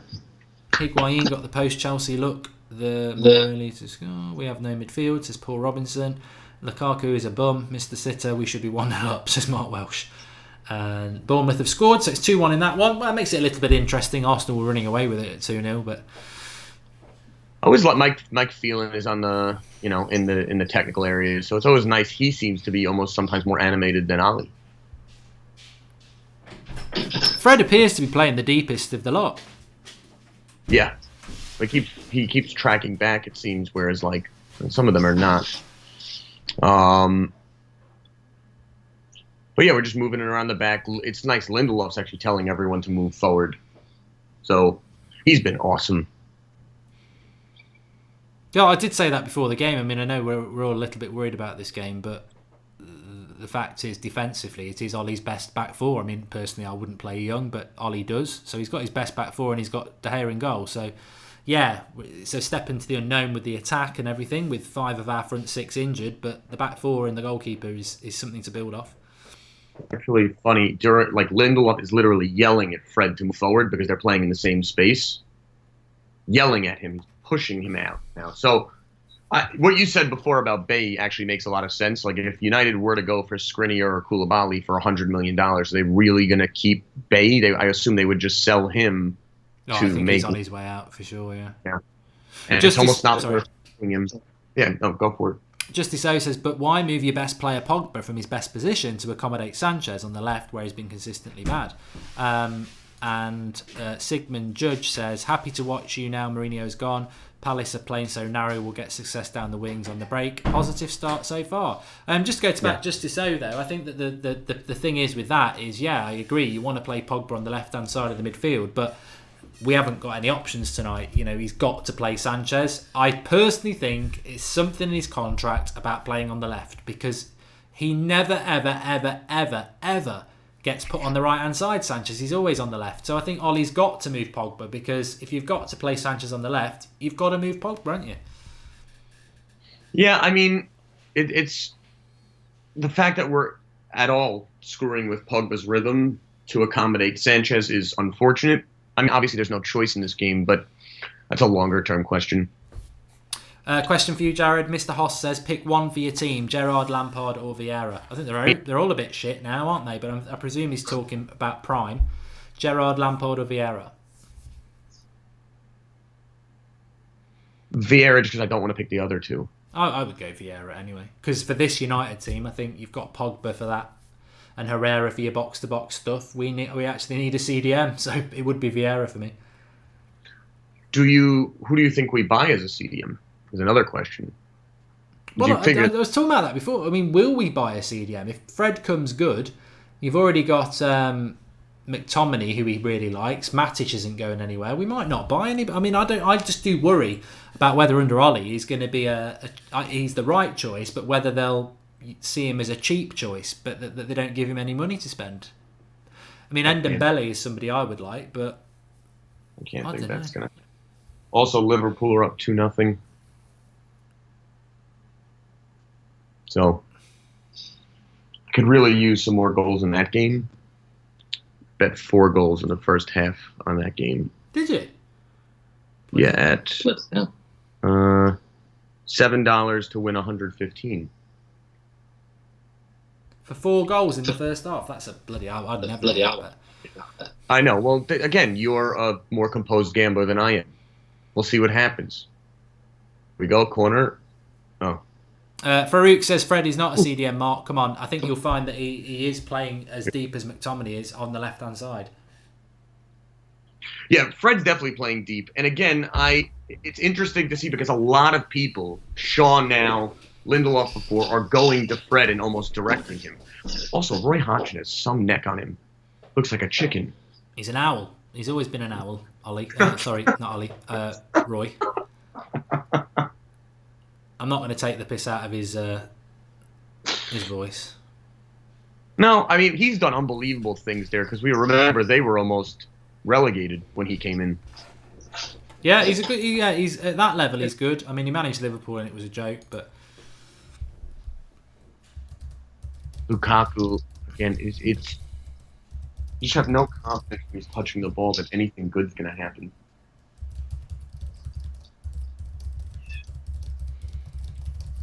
we're not really doing much in the final third. No. Again, I think we get the ball or there's a nice pass that's made and then nobody does anything with it up front.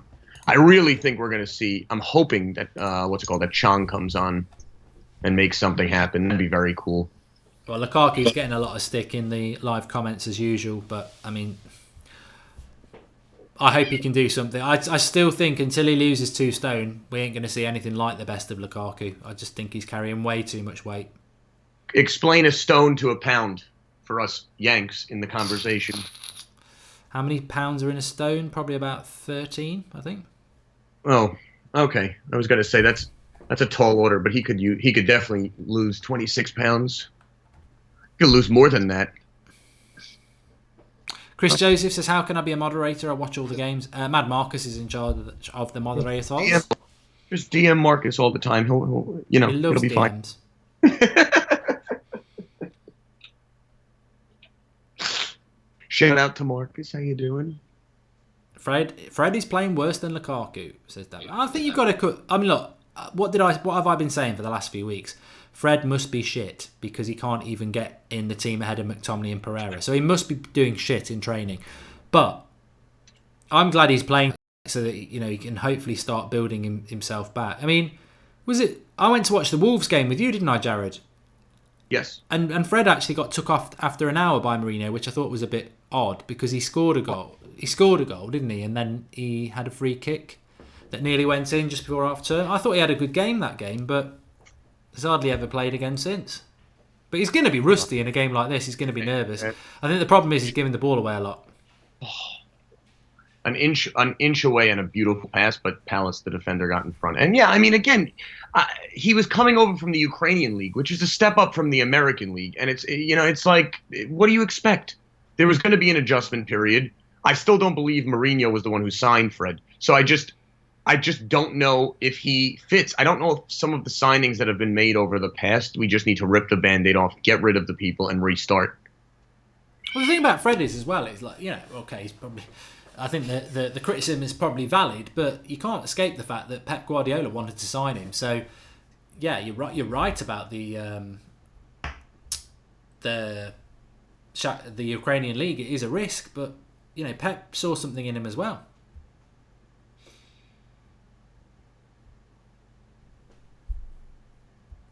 It's 2-1 in the Arsenal game, Adam Otto says, yeah. Yeah, hold on, Mark, my mic just cut out. So... Sure.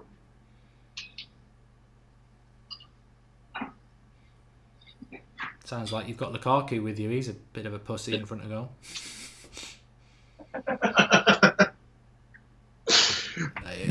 If that spurs him on to score and I've got to take the L, I'm more than happy to take it tonight. It's just about winning.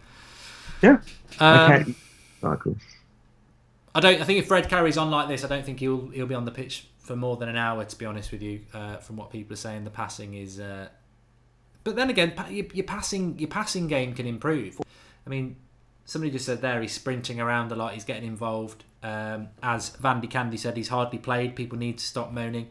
Yeah, he's got to get his match sharpness up. Yeah, I mean, it's just I don't know if Fred will ever be a long-term solution. And back to your comment about Guardiola, every single person Guardiola's wanted to sign, I'm almost thinking was actually not true, and it was all a lie to screw with us. Yeah. Because he wanted Sanchez, we overpaid him, we got Sanchez. Congrats to us. And then same thing happened with Fred. Peter Villion says that Shaw's having a solid game as usual. Yeah. Shaw's been incredible. Since, in all honesty, he was actually not bad with Mourinho either. Southampton just scored. Fulham they're playing, isn't it? It's really depressing. I like Ranieri. Well, I really wanted it to work out for him. He's going down. Yeah. And just in case anyone is wondering about the Madrid-Barcelona game, it is obviously 0-0. Sanchez at the top of the box, pass to Shaw, who, I don't know what he just did. I think he pooted it. He, pass shot it. A little bit of both. And Liverpool have stalled, so that bet is not Is that coming kicked in. off at the same time as this one? Yeah. So it's like 20 minutes, yeah. The 3 o'clock games were the Chelsea game, the Palace game, the Liverpool game, the City game. 3 o'clock American time, 8 o'clock UK. Exactly. I speak in Yank time. I know you said to me today, I'll have it to you by 2. And I was like, what the hell are you talking? It's currently 5. So it's funny. I have friends in the UK, and we go back and when we're talking about when we're going to call, I'm like, oh, I'll call you at 5. They're like, mate, it's already 7. Because it's 5 hours ahead for you guys. I'll tell you what, I think it's really important United don't go 1-0 down in this game. No. I think we can win it from 0-0, but I think if we go behind, I don't think this team's got that sort of mentality. I think it's obviously quite a nervous team. It's not played together much. Townsend apparently going close again from distance. Close again, says A Monica. I think Daheia probably had it covered. Townsend almost scored, says Ravens Claude. Palace doing well, says Gary's hand.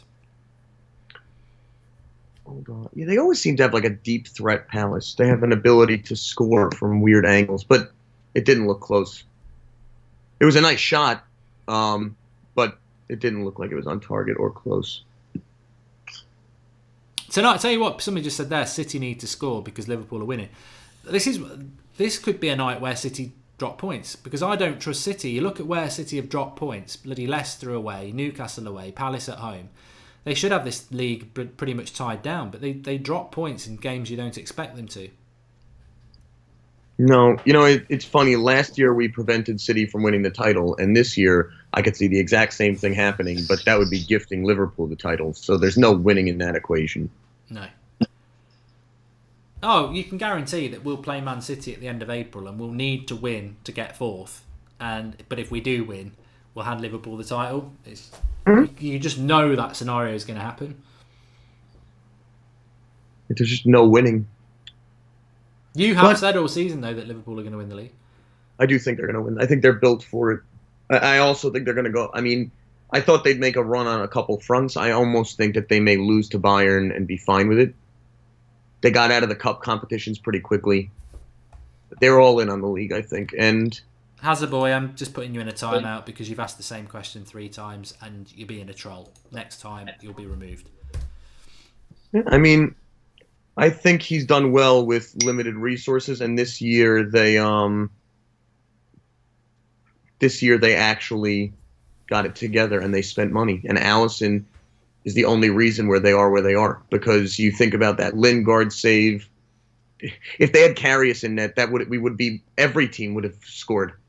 So I think that they've spent the right way.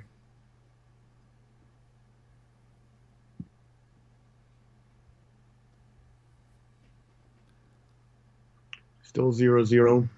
Just looking at the live comments, it's just the same old stuff. Fred is awful. Lukaku is awful. Lukaku. Shaw at the front. Corner to United.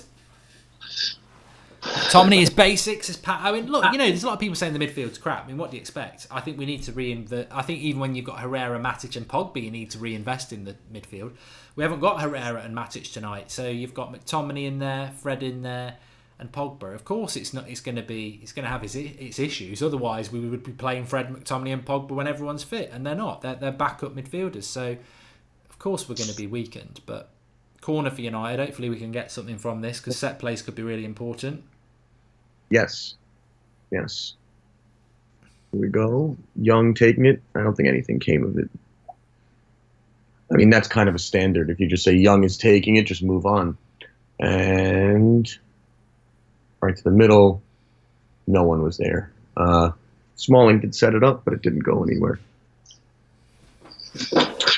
So, story of the game so far, and Jared will correct me if I'm wrong, and anybody else can correct me if I'm wrong. Lukaku missing a sitter from a corner, volleying it into Sainsbury's car park, and then a few minutes later, Townsend with a chance on the front post also missing. So they've pretty much been the best chances of the game so far in what's been a very equal game, and I don't think United fans need to feel bad about that being an equal game against Palace with all the injuries we've got, and they're in good form.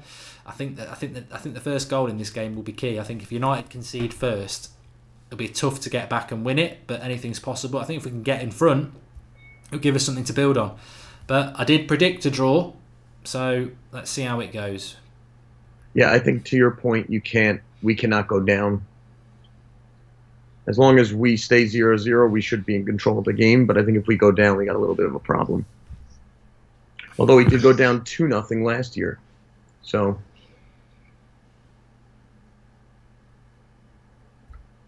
lame game, says Madasarik, but I think that's the interesting thing about the game tonight. That I was saying it in the preview. Who'd have thought Crystal Palace Manchester United would be such an important game for us? And I think it, all right, it might not. When I watch Manchester United, of course, I want us to play well, but I also find like the Liverpool game at the weekend massively intriguing because it's like there's so much on it. So, and I think tonight's the same as well. There's so much on it. I don't really look at the quality of the game or anything like that. It's about the result really tonight. It's about getting that 1-0 or anything, as Sean Hammer said. Again, it's Palace threw it in the middle to Zaha in the corner. I think we've scored. I think we've scored because there's a lot of people in the live comments saying goal to United. Hold on, and I hate to say that we definitely have scored 100%, but I have not seen it yet. I was only live betting it, and it deleted my bet. So something has definitely happened because they only deleted on goals. Young's taking it up. Lukaku gets the ball right over to Pogba, who makes a beautiful pass to Fred. Come on, get in. There we go. Lindelof up to Shaw. Beautiful move by Shaw, who's taken it up, continue to take it up. Luke Shaw to Lukaku, beautiful goal. Brilliant. Luke Shaw involved as well. Rance says he can't attack, and he's just provided an assist. He is wrong. Beautiful play. And Solskjaer's just, you could just see he's just cursing under his breath. He's like, thank God. Well, he's probably scored a harder chance. That's just typical of Lukaku, though. But the thing about Lukaku is he's a 30-goal-a-season striker, and if you give him opportunities, no matter what you think about his first touch or his weight, he will score goals. And United are 1-0 up, which is bloody fantastic. Beautiful.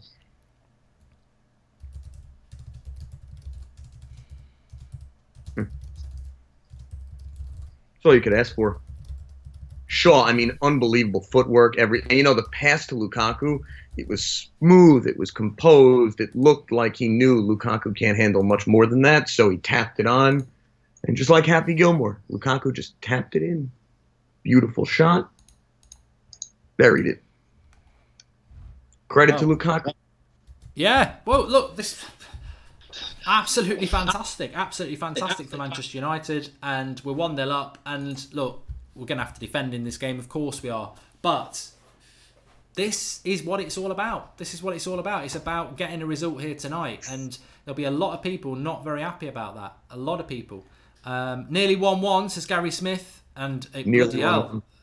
Mm-hmm. Is it Townsend again? Again. Thought it was Townsend involved in it, but he just didn't convert. But there was a couple of them up there. Zaha, was it? Yeah, Townsend made the pass to Zaha, who an inch lower it would have been. It may have been Zaha's lookalike. Hold on.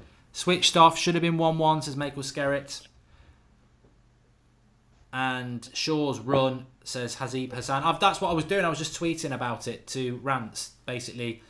Rance has now conceded he started off saying Luke Shaw's totally shit. Now he's saying that Luke Shaw is good defensively, but he's not a good attacker. What's he going to say now? Because Luke Shaw's just skipped past 3 players and set Lukaku up. So, I don't like his hair. I don't know. But I've tagged him in on Twitter anyway. That's what I was doing. But apparently Palace nearly did equalise. But it's Manchester United 1, Crystal Palace 0. And that's the most important thing as I update the scoreline. Again, we're running with it. But, that's normal. You know, it's funny. Lukaku, there was a couple of them making a run. He got the ball and he passed it somewhere where, looks like it may be a corner. Something's going on. Atkinson's having a talk with Jeffrey Schlump. Tell you what, this would be a massive 3 points if we can get it. Massive.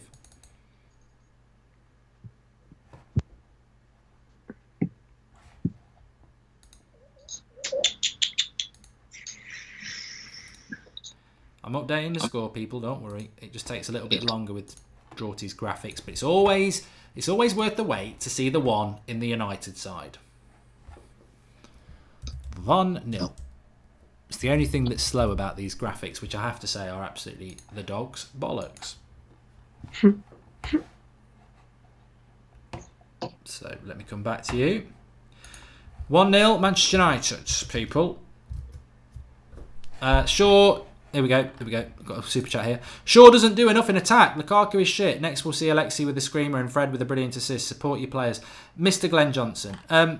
Look, I think that's a very smug attitude, and you've got every right. You've got every right to feel smug, but we are in February, and I think everyone who's been critical of people like Lukaku and Sanchez has every right to be critical of them. Of course, if they step up tonight, as I said before the game, if we get top 4 by 2 points.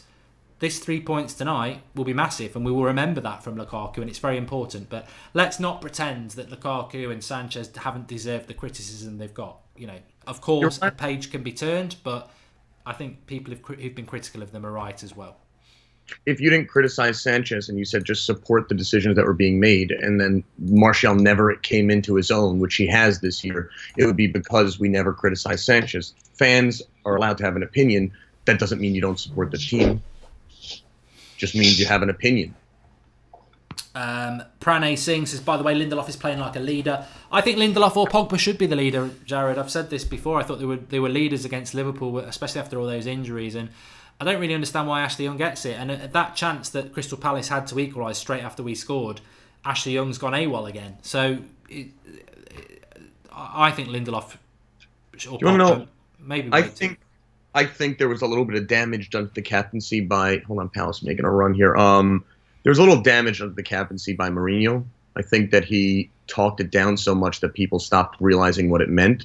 It means something to be the captain of the squad. I think Lindelof has earned it. I also don't think Pogba should have it, because I think he should just... Pogba does not seem to do well in that role. I think he's a leader. He doesn't need the band. Yeah, it could be a Rooney situation, isn't it? That the captaincy ruined Rooney. Well, I think Lindelof, definitely. Perfect. And you know what the thing is like they're going to bring in $100 million defender to support Lindelof. You have to wonder if... I mean, he's been amazing. Around Fred, he's continuing to push him up. He's directing everything that's going on. Again, it's night and day from what he was, and he looks like a superstar. So that's what we want back there. Now we just need to surround the talent with more talent. Ugo Chiku Patrick Osiu says Fred is low on confidence and it's bad, and the Machine 94 Smalling playing great down back, never hesitates. The thing I've always liked about Smalling, and I've said it a few times, is the fact that he's tall and he's good in the air, and I think Lindelof needs somebody next to him who is like that. He seems to. It's 1-0 in this game at the moment, everybody, and fake scores will get blocked, so don't worry about that. But what I always say about it is just don't take any notice of the fake scores until we say it, because even though a few people were ahead of Jared, we could still tell there'd been a goal. So just don't start listening to like the odd person saying 2-0. You'll know if there's a goal because I'll say it. So don't worry about it. It's 2-1 in the Arsenal game. You know what? A lot of time left yet. This doesn't mean we're going to win this game. Doesn't mean Arsenal are going to win theirs. I mean, the ideal scenario is we do win and they drop points, but to be honest with you, I expect Arsenal to win, so it's just about us winning and let them take Spurs on Saturday. And we'll go past them when we beat Southampton. But Palace are asking questions of United. Something's up. Palace making a run. 2-1 at half-time for Arsenal. Yeah, they kicked off 15 minutes before us, didn't they? But United are looking to suck Palace in a bit. I mean, this is the good thing about Palace now. It's they're going to be There's a free kick to United, and it's a yellow card from Martin Atkinson. Don't know who to. I just saw that. Free kick, dangerous area, says Joshua. Oof. So Palace defender just skinned Alexis at the top left corner of the box. It's going to be a nice opportunity for a goal. Herrera deserves captain, says Donovan Scott. It's interesting, actually, because I think that's Kelly who's fouled Sanchez if it's their right back. And Wan-Bissaka is obviously out of this game. So that's a weak area for Palace. And Sakho's injured for them as well. So they are missing 2 key defenders.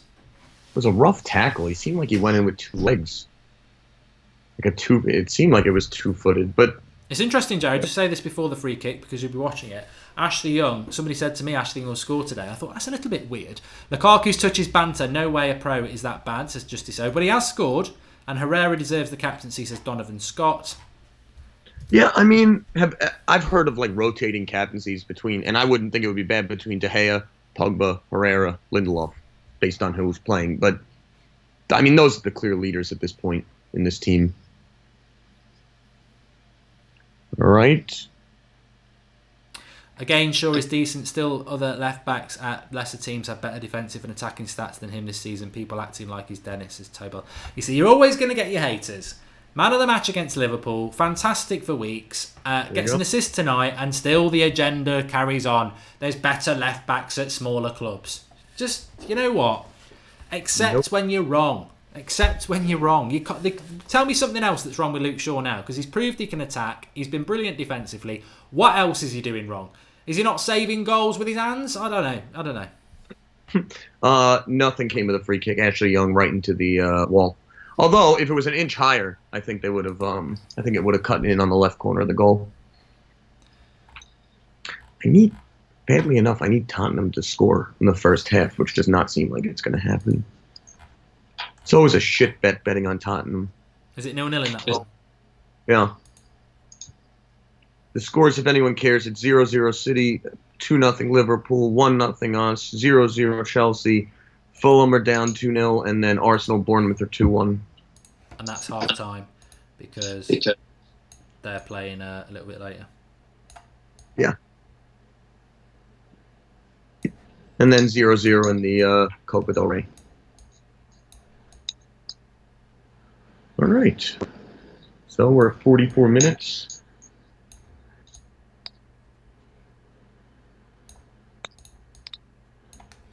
Right, I've just been messing around with the formation a little bit here in the hope that it will be a little bit more accurate, because I realise I've put Pereira in the team as well, which I didn't mean to do. It was a mistake. He's there in spirit. He might be there. He might be there in the second half, to be fair, because Fred is not getting a lot of love. Ooh. Beautiful play by Spurs Sean. post, says Alejandro, which means Spurs have probably hit the post. Yes, unfortunate for me. All right, Pogba just had a beautiful shot, but it was blocked. I always want a screamer from Pogba. Right, that's the correct lineup now, and that is the correct score. Pogba playing to the right of midfield, Fred to the left of midfield, McTominay there, Dalot to the right of the attack, Alexis, Lukaku. But it's changing a lot. I mean, that's more when we've not got the ball, to be honest. But it is changing a lot. It's not 0-0, it's 1-0 to Manchester United. We haven't imagined Lukaku scoring. I know some people might think they're in a dream state, but he has actually scored. It is 1-0. And the best bit about that goal is that Luke Shaw went on a great run past a few players and passed it to Lukaku to score. So there we go. Palace are looking on the front foot towards the end of this half, but I think if Spurs win tonight, Sarri might get the sack. Sarri is not making it to the end of the season. The leadership structure in the entire Chelsea club is a joke. So why hire a manager you're just going to fire? And again, yeah, he's 100% getting the sack at some point. Yeah. Again, I liked him. I thought he's a very he's a funny guy. I wish he spoke better English, because I find that he would be hilarious. Like, he would have like Van Gaal pressers, but he doesn't speak English well. Imrano TV says the good thing about us not winning any trophies is that Ashley Young won't be lifting any trophies as captain. There, I said it. Well, FA Cup. Oh, well, we're going to need to win the FA Cup. But FA Cup and top four this season, would be unreal from where we were in December. Oh, if we, it's all about top 4 for me. If we can get that, I'd just be over the moon. Absolutely. You know, you say it's about top 4, but then again, it does stop City from winning the fake treble. I'm not saying at all a real treble, but it is something where these, you know, the oil barons will sit there and pretend it means something. Yeah, you're right.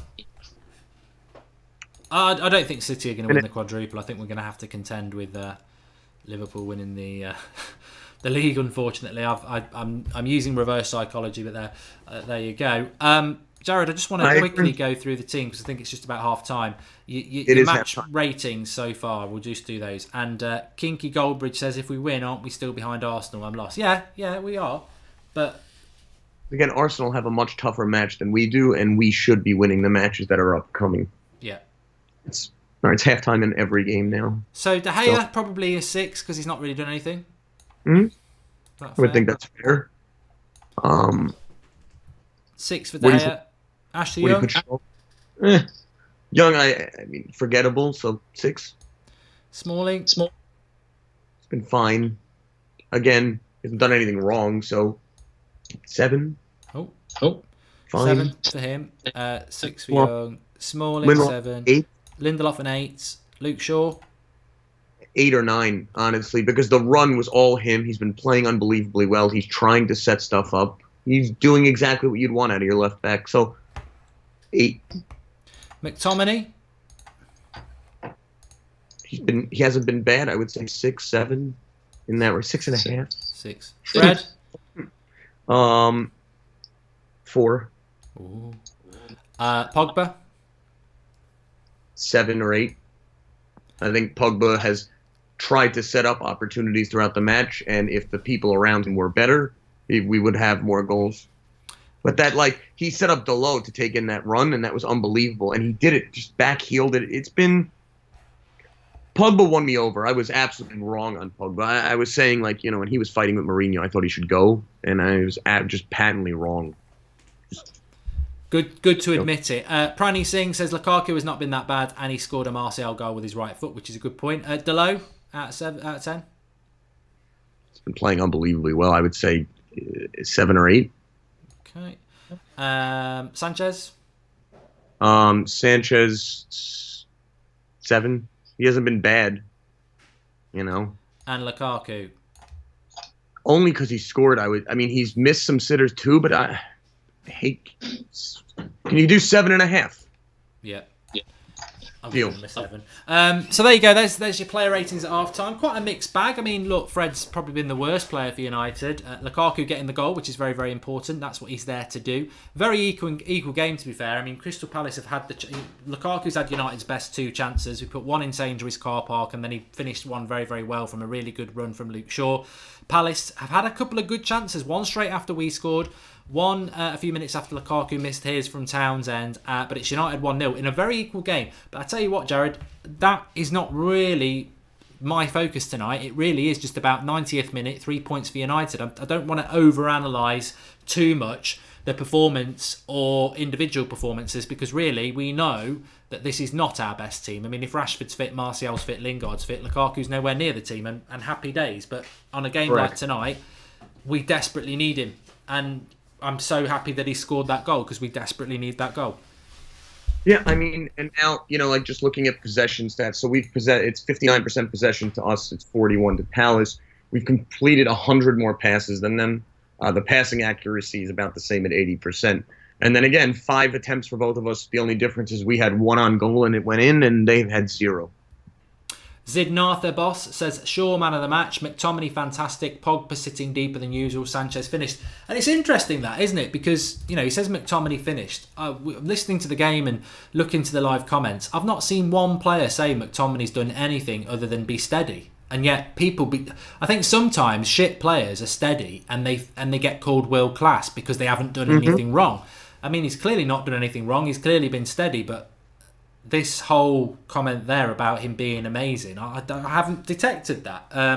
I've seen a lot of people talking about Fred. Yeah, I don't think he's been amazing. I think he's just, again, he hasn't done anything wrong, so it looks amazing. Luke Shaw getting a lot of love there. I mean, obviously, Arsenal are 3-1, so that's that game to bed, unfortunately. I fancied Arsenal to win tonight anyway, which is why us winning is the most important thing. A lot of people saying Fred's bad. I mean, can we give Fred a bit of slack, Jared? The fact that he's not played much, he's been put into an important game. A lot of people saying he's been trying hard, but his passing has been atrocious. And maybe this is why he's not been starting games, because maybe this is why this is the problem. Maybe in training he's the same, lots of effort and everything, but his game is off, his passing is off. There's got to be a reason that Ollie wants to use people like Pereira and McTominay before him, other than tonight. Yeah, I mean, I think this is a game, and you hate to say it, is that we should win. We should beat Palace. So I don't know if it's Ollie giving people chances. I don't know if it's something where where there's something he saw a deficiency in Palace and he put him in. But again, it doesn't look in any way, shape, or form like Fred is, good enough to be here every single week starting. So again, we're good enough to beat Palace with even people who aren't playing at their best. I think Palace will have a chance this game to score, and I don't think we're going to finish with them having 0 goals. So I think we need a second. Kieran says those ratings are laughable. Well, it's all about opinion, Kieran. Maybe you want to write yours down. Fred needs more playing time, says Dante Gerard. I think when it is your passing, and then probably it is about playing time, but we can't carry people, can we?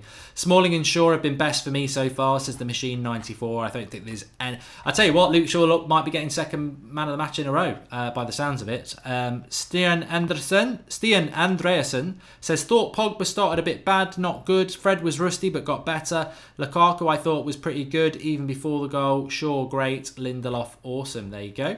Everyone hating on Fred. Sit down. He hasn't played so long. He needs a run to find form and confidence, says SB. Just stop the timer, by the way.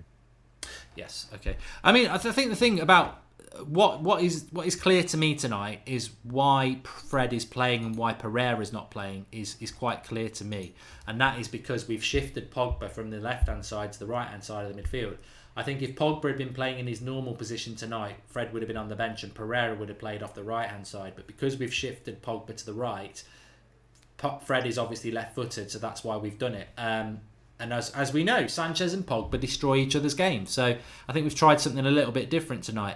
I don't necessarily think, by the sounds of it, Sanchez has been anything better than he's been for the last year, really. Some good bits, but not in the game enough for the best paid player in the league. No, I mean, again, Sanchez will never live up to that price tag. So I'm kind of over that part of it. There's no way Sanchez is going to be worth $500,000 a week. That's double what Salah's paid. Any changes at half time for United? I don't think he'll make changes at half time. He doesn't normally do that. I think maybe around the hour mark, if Fred doesn't improve, he might just think about bringing Pereira on just to give us a bit of tenacity and a little bit better on the ball. I don't think we'll see Chong in this game, because I think the substitutions he's probably going to make, Jared, are going to be defensive ones, really, because it's about, I think we'd all be ecstatic with 1-0, wouldn't we? So unless we're chasing the game, I don't really see him bringing any of the young, certainly Chong on anyway. No. Or unless we're very comfortable. Yeah, I would like to see Chong. I think if we get another goal, you'll see him. But again, it's about 3 points, and then afterwards we get to see players we want. But if Chong comes on and we lose the game, no one's going to be like, thank God Ali brought on Chong.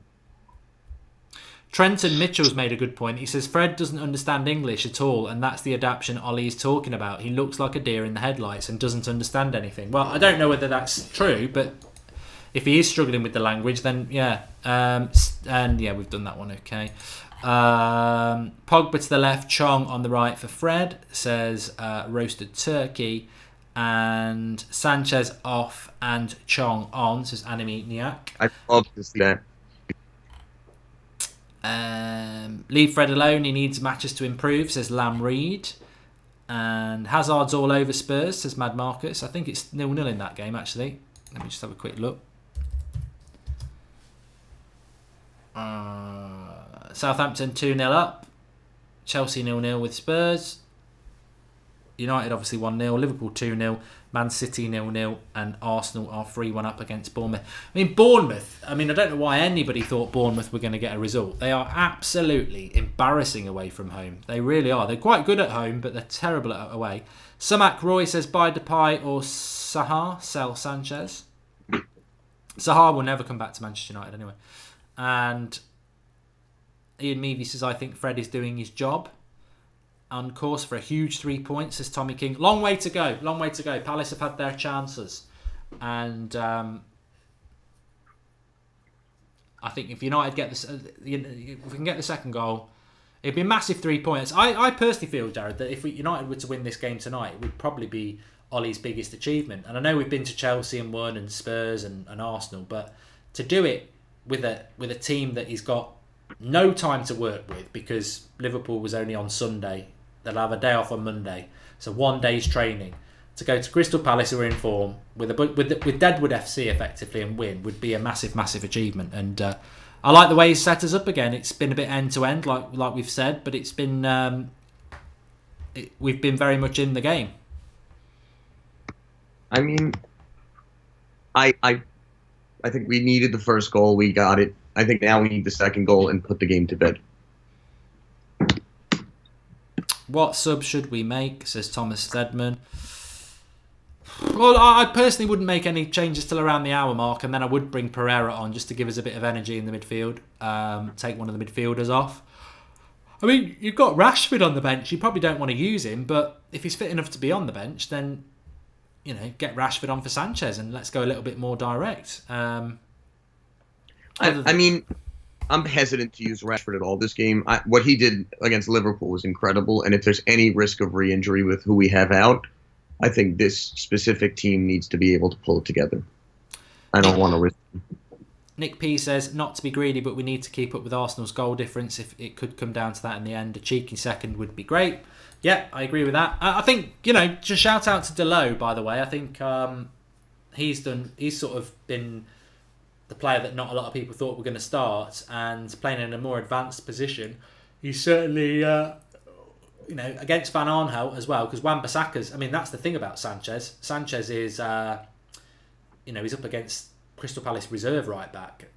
Diego Delo is up against Patrick Van Aanholt, who's one of Crystal Palace's best players, and he's certainly given him a good run for his money. So, good shout out for him.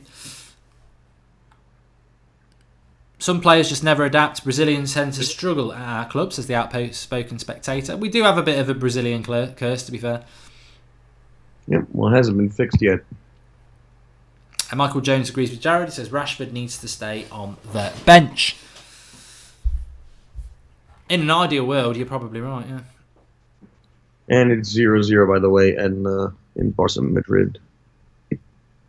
It's 5 a.m. in Asia, says sounds only, mad times, and Stuart Smith says Mark, go for a sleep. Why would I do that? Ollie at the wheel, time to give him the Ferrari full time, says Jonas the Norwegian. Bit of bias there, but I do agree with you. Delo should start every game, says Phil Golf 32. Well, you talk about that chance that Crystal Palace had directly after we scored, Jared. And a lot of people were saying at the time, where is Ashley Young? Because they were queuing up on that back post, and I think the closest player to them was Lukaku. I don't know where Ashley Young even was, but defensively he is a weakness, Ashley Young. I'd love to see Delo nail that position down, because then I think you've got a very, apart from the high profile centre back, you've got a very good back four there. Yeah, I said I think the only thing you want to switch out is Delo on the right, Shaw on the left, Lindelof, and then who's going to be the fourth piece of the puzzle is the question. So, second half, you think we're going to get this home, or are you a little bit concerned about Palace? I mean, I'm normally neurotic, so I would assume, yes, I think we'll get it home, but I don't think it's going to be straightforward. There you go. I'd just be absolutely ecstatic if we can get this game, get the 3 points. I'm not concerned about Arsenal. I'm not disappointed about Arsenal. I fully expected Arsenal to win today. But United, I knew that this was going to be a tough challenge. And if we can get the 3 points and we move on, yabba dabba do, as Fred once said. Fred Flintstone. So tell us when it's up and running again, Jared, and I will knock the timer on. And 4-1 to Arsenal. Oh, we knew it. We knew that was going to happen. Yeah, but when they lose 4-1 this weekend, don't worry about it. This is what I mean about Bournemouth. They are absolutely shit away from home. And Arsenal are shockingly good at home and shit on the road too, so it's like a perfect mix for them.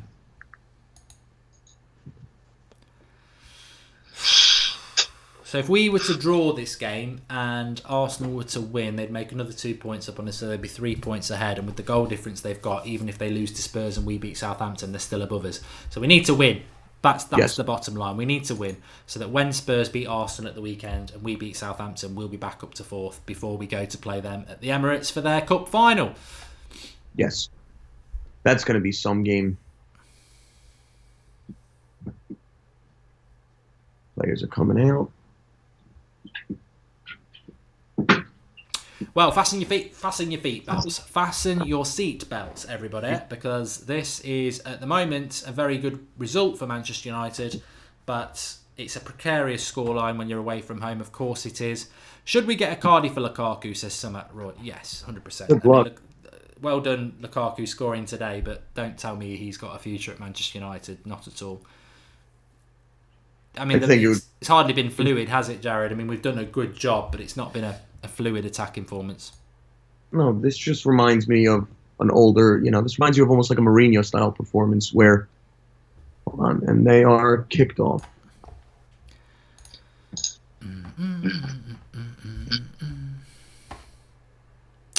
So we're up and running in the second half.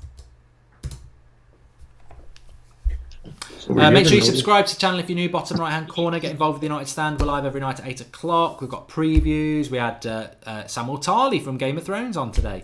Loads going on. Match reactions, fan cams, everything. Did he spoil anything for you? Did he give you any news about the new season? No, he wasn't allowed. Oh, Pogba.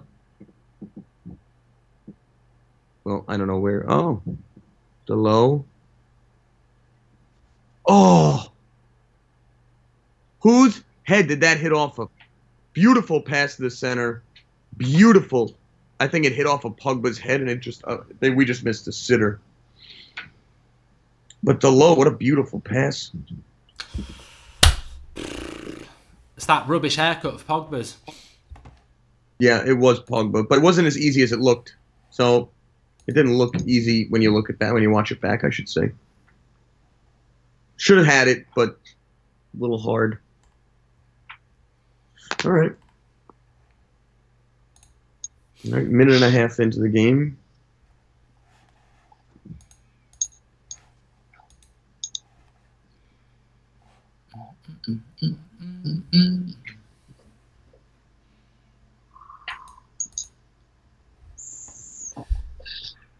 Still 0-0 in the City game.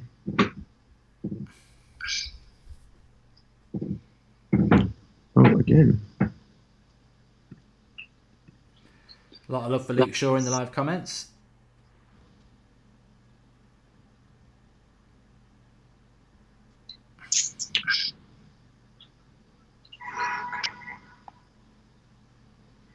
All right, Young taking the throw in. So good start to the second half from Manchester United, pushing Crystal Palace back, going for that second goal. Oh, Pogba sets up Lukaku, and then I don't know where it went. Oh, Delo. We look like we're close to a second. Feel a goal coming, says Magic Journey. We're looking good, says Rayan Williams. Shaw definitely man of the match, says Marky. Yeah. I mean, I know Lukaku scored it, but Shaw deserves an immense amount of credit for setting it up. That was his goal. Daheia with a shit clearance. If I give Young credit, he's holding the ball to wait for everyone to get back, so good on him. It could be an interesting night if Man City drop points to West Ham. A Liverpool win. Oh, God. Oh, beautiful cross by Palace. Lindelof made a play by an inch, but that was really close.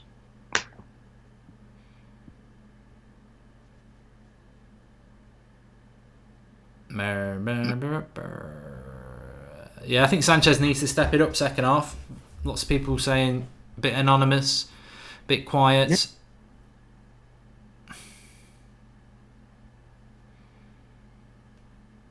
Oh, you know, Arsenal have had a good couple of results. They've beat... Who did they beat at the weekend? Was it Southampton and Bournemouth? I mean, it's a brilliant couple of games to have.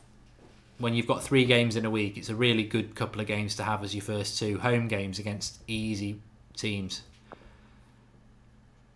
Yeah, but I actually think Arsenal play substantially worse when they start winning a bunch of games because then they get complacent. Thing is, the Spurs game, it's a derby, isn't it? Anything can happen. Anything.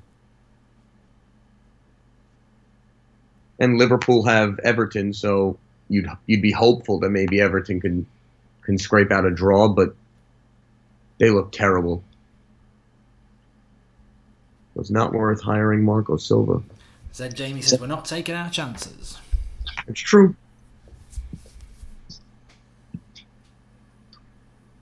Southampton are 3-1 up, but they are playing Fulham. George Judgidias.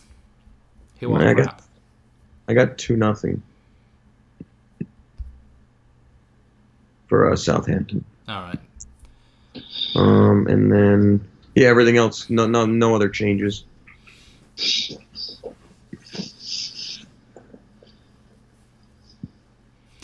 Mikey Booth says, is Alexis Sanchez on the pitch?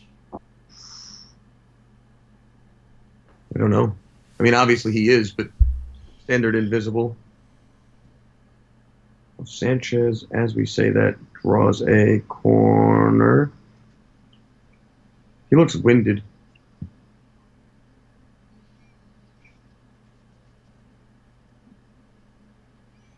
I just don't think Sanchez suits Manchester United. I've said this before. I think that Sanchez was a bad buy from Manchester United because if you look at the way Arsenal play football, Barcelona play football, his previous 2 clubs, I think there's an element of decline because of his age and maybe he's lost a yard of pace, etc. Because I think he's approaching 30 now.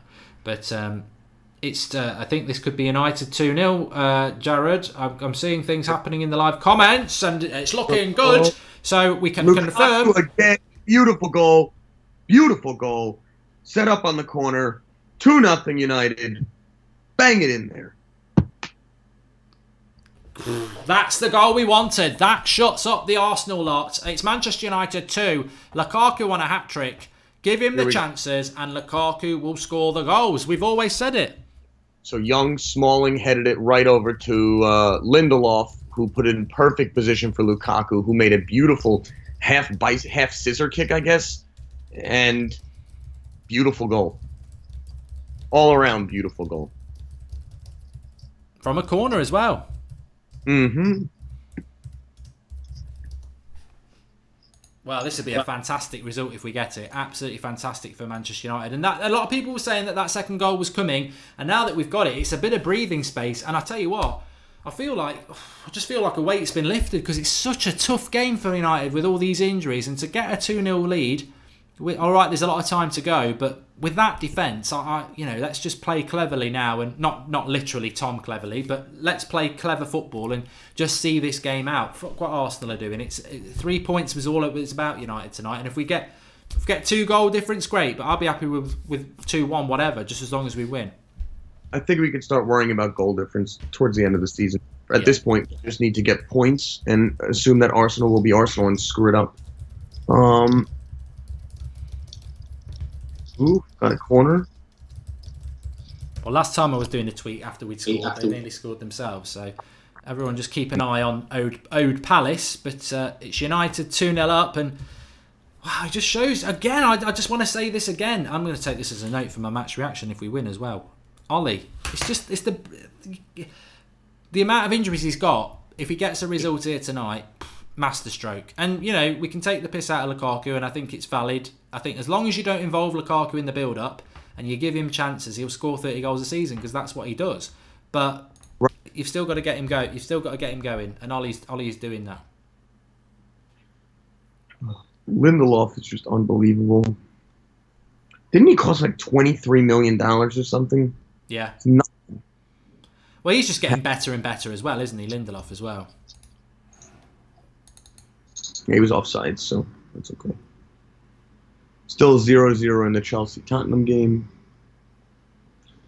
There'll be a lot. I'll tell you what, though, there'll be a lot of disappointed Arsenal fans because they'll be like, "Oh yeah, we beat Bournemouth 4-5-1, whatever you do," but they would have really been hoping that United would drop points tonight, and I think they would have thought that we might do because of all the injuries. So I ain't even bothered, like you, Jared. I'm not bothered about the goal difference advantage of Arsenal. It's more about anyhow 3 points tonight was the bottom line.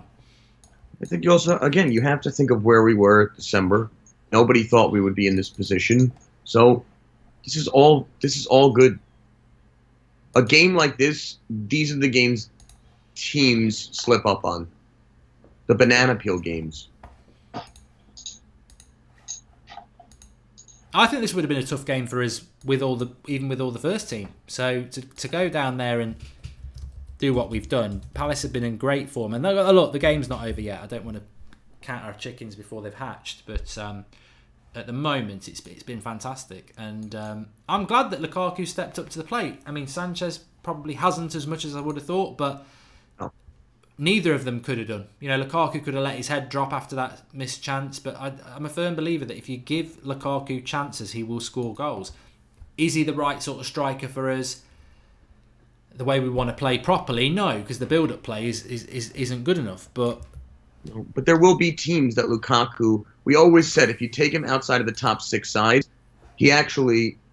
Oh yeah, this is perfect. At all. Yeah, he's perfect for like the Newcastles. He's perfect for the Palaces. And if you have a player like that on your bench that's okay being on your bench... Yeah, but that's the thing. I don't think that Romelu Lukaku is okay with being on Manchester United's bench. I don't know what your thoughts are. I don't think so at all. At all. I think that this is more. And to be fair, I agree with that. I think he's Belgian striker. He does score 30 goals a season. I think he's got a right to say, I want to play every game. And I think that's the problem United are going to have in the future is he good enough to get in our starting 11? I don't know if it'll be as much of a problem as I thought it would be in the beginning. With Rashford coming on and the way things are going, if you're Lukaku, I think you're going to be presented with a chance. Do you go to Serie A or do you... Hold on, Palace. Nah, didn't mean anything. Do you go to Serie A or do you stay at United as a sub? Because you can't complain and go to another Premier League team. So if you stay on United, you know, it's not going to work if he has Raiola come out and start complaining. So... Again, he's fat. If he can bulk down and get back to normal form, you know, he's a perfect super sub. And super chat from Nick P. Anyone who says Hazard is having a good game is trolling. Beyonce's bum has been anonymous, which is quite a thing because it's quite a big bum. But it is 1-0 to Chelsea. They've definitely scored, and it's Pedro who scored it. I predicted Chelsea were going to win tonight. I did not want them to win tonight. I thought if they had lost, it would have gone into like full-blown upheaval at the club, which would have been nice. But maybe keeping Sarri around is better for us anyway. I don't know how far behind Chelsea are, but they've got to come to Old Trafford. We'll beat them at Old Trafford. We'll definitely beat Chelsea at Old Trafford. That Arsenal game is probably the biggest game of the year. Well, you know what? Every game currently is the biggest game of the year.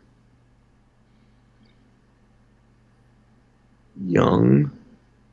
Yeah, I've liked McTominay tonight, Waz-J. It was just before the goal. He had a couple of phases of play where he was passing forward about 30, 40 yards, and I liked that. And, you know, maybe we're starting to see what it's all about. I've been consistently saying I don't rate McTominay, but what I've always said is there's clearly something because Mourinho kept playing him, Ollie's playing him, Carrick's spoken glowingly about him. You know, these are people who, whatever you think about them, they do know football.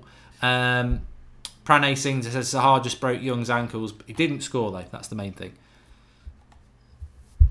Yeah, and Daheia made a nice little save stopping the pass. Palace are on the front foot. Penalty to City. They've scored. I don't normally celebrate City goals, but in the context of Liverpool winning the league, I will celebrate that. Young's in spin cycle again. T. Ballard. I'm going to nick that.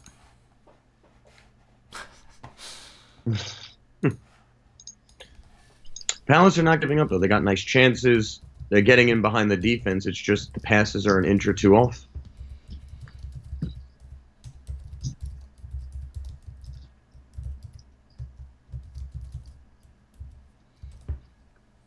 Arsenal still 4-1.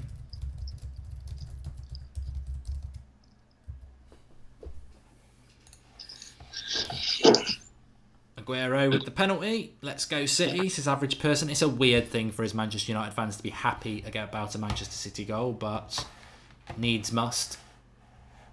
Yeah.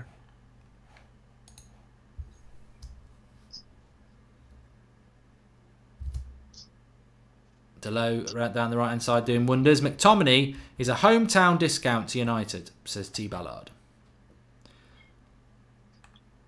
How is Fred playing second half, says Jack. Well, he's not been mentioned, so I'd imagine he's just doing his job, really, isn't he? No one's saying bad passes or anything like that, so that's good.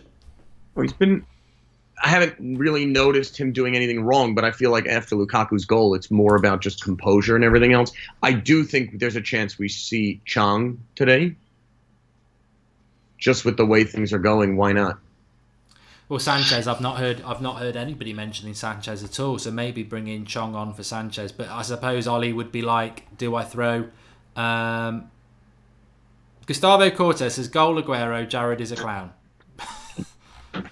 He's not. Jared doesn't want Liverpool to win the league, Gustavo. He just thinks he will win the league. He's not hoping that City won't score. Yeah, you should be able to say a team looks like they're the best team in the Premier League and they look like they will win. Nothing would make me happier than they blow it, because they're not going to have a chance again. They're not. Other teams will strengthen, and Liverpool have spent all their money. But any United fan who can't look at the team and say they're doing well, Liverpool look like a composed team. It's not the end of the world. We just need to get our shit together, and next year we will challenge for the title. I would like Palace City to win tonight, though, because I think that's the sort of game that they drop points in. Silly games like West Ham. Weird header. And Daheia is down. Hold on. Oh, shit. So, a weird header from outside the box. And Daheia, ran into the post. Seems like he hit his knee. Oh, that would just be bloody kid. That would just top off our week, wouldn't it? Daheia breaking his knee on a post, you know. He also jumped on it. That's not good. They're showing the replay again. It looked like it was going to head in, actually. So okay, it just got... I mean, I'm sure he just turned his knee or his ankle. But he's still down. That is not good. That is not good. Well, maybe sign the contract. Hurry up. But Ollie's still smiling, so... He is. He'd be ecstatic with the result so far.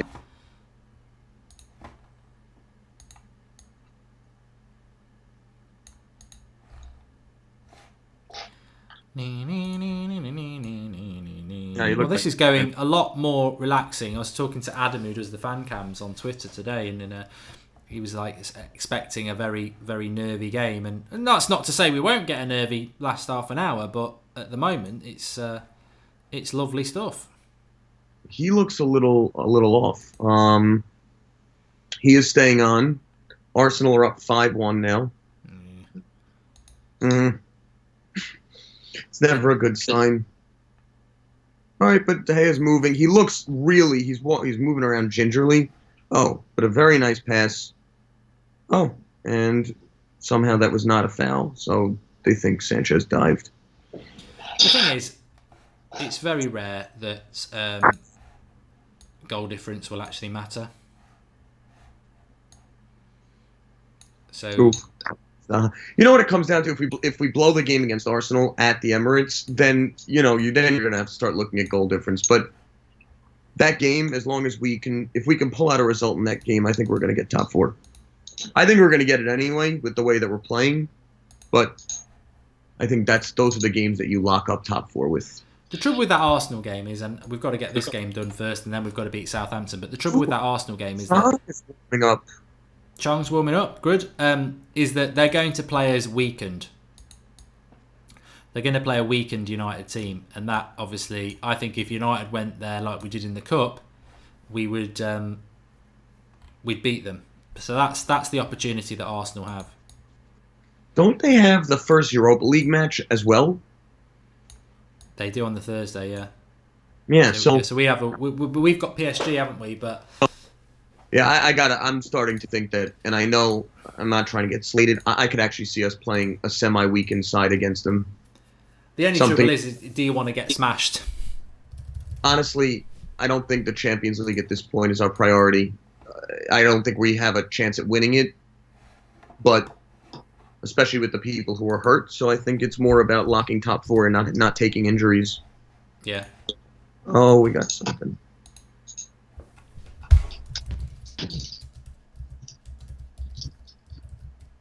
Palace making a run.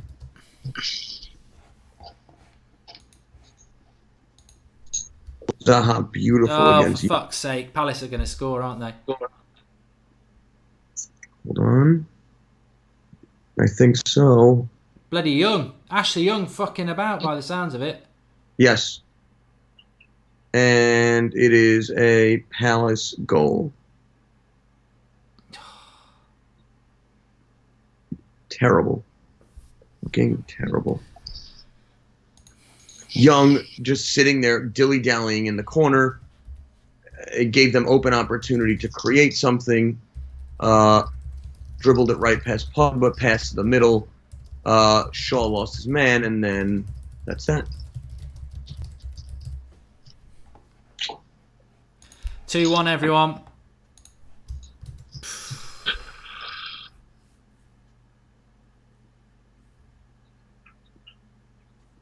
Who's it who scores? Ward. Origi has scored for somebody. He plays Liverpool. for Liverpool, doesn't he? That was all Young's fault. He is crap, says T. Ballard. It seems to me that the phase of play came from Young not getting rid of it against Zaha, and that kept the pressure on United. Yeah. That's unfortunate. We had an easy game. There's still how long? There's still half an hour left in this game now, so it's far from a foregone conclusion anymore. Twat. Well, a draw becomes a bad result if Arsenal have won as many as they have, but they are going to win by that, aren't they? Oh. Fred to Alexis, it just didn't look composed from the beginning. Well, Chong was warming up. I wonder if he'd bring Chong on now. That's our captain, folks. Our captain. Unbelievable, says Justice O. I don't know why he wears the captain's armband, and I don't know why we continue to play him at right back. He is a crap defender who has got a decent cross on him and a decent free kick on him, but they're all offensive things. His defending is just terrible, and that is just down to Ashley Young. Under no pressure, doesn't clear the ball, and Palace work an opportunity. Unreal.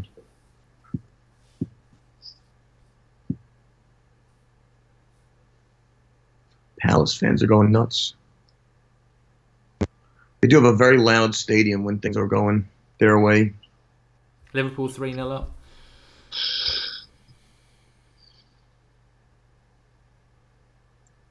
Luke Shaw to blame for the goal, says Peter Jackson. Oh yeah, a cross to the back post is Luke Shaw's fault when Ashley Young's not got rid of the ball first. You need to understand phases of plays, mate. Yeah, I mean, it may have been Luke Shaw's man, but it was not Luke Shaw's fault. If Young had gotten rid of the ball, we would have been fine. We gave them the chance to have composure and the ability to take a chance. Peter Jackson's gone. Oh, and Barcelona have scored. What did he do wrong, Mark? I missed it, says Adam Morris. Well, he's playing. Yeah, that's it. He's just playing. It's going to be it. Now it is a tense game. Shaw's man on the far post scored 1 point to Rance, says Theo Knight handstand. Yeah, but Rance can't move the bloody goalposts. He can't say, oh, Luke Shaw's good defensively and bad going forward, and then, oh, he gets an assist, but it's Luke Shaw's man who scored. I don't think it was Luke Shaw's man anyway, is it? Who was it who scored? Schlupp or someone like that? It just looked like Luke Shaw was on and then let him go. But again, Alexis now has a yellow for something. I don't know why. And you have these two idiots just arguing with him. I mean, I can't argue because Lukaku has a brace, but I don't know. I think Alexis Sanchez should probably come off. I know it's for a kid, but just anonymous again by the sounds of it, Jared. Yeah, hasn't done anything this half. I would love to see Chong instead.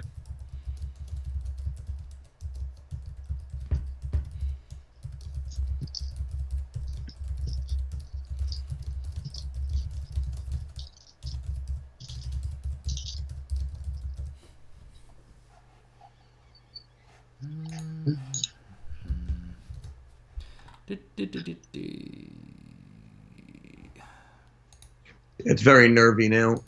They're in our box. They're creating chances. They have a corner. Corner comes in. Oh. Inch over by Zaha, but, well, maybe 5 inches over, but still, they're getting chances. He's got to make changes, hasn't he, Jared? But this is the problem. What changes do you make? I mean, this is where I'd be thinking about Rashford, because 3 points are very important. And I know we don't want to use Rashford, but we do need to get 3 points. And AJ's back says, do feel better. Ollie takes too long with his subs. He does take a long time with his subs. That was something that has always been levelled against him at Mulder and at Cardiff. And we've seen it a little bit with United as well. Falling too deep. Sanchez has to come off. He just looks lost at this point. He had a very, very, very nice chance to put a pass in, and then he just for some reason he passed it to the Palace goalkeeper. And again, this is a chance for Chong to show something, and if you're going to switch like for like, it's not like Sanchez is doing anything. Also, Daheia is still hurt, so something to keep an eye on going forward. Like he looks like he's playing gingerly on that ankle. It's 2-1 to United. That's why it says 2-1 below me.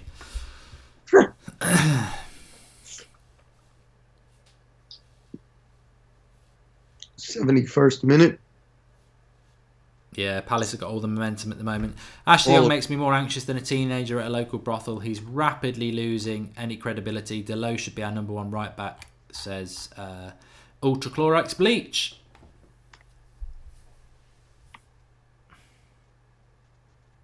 I think Pereira will come on for Fred,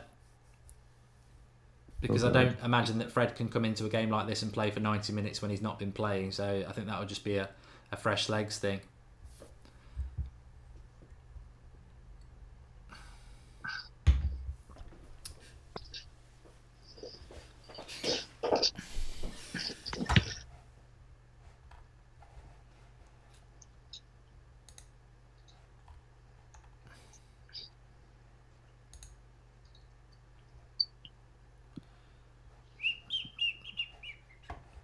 Still 1-0 Chelsea.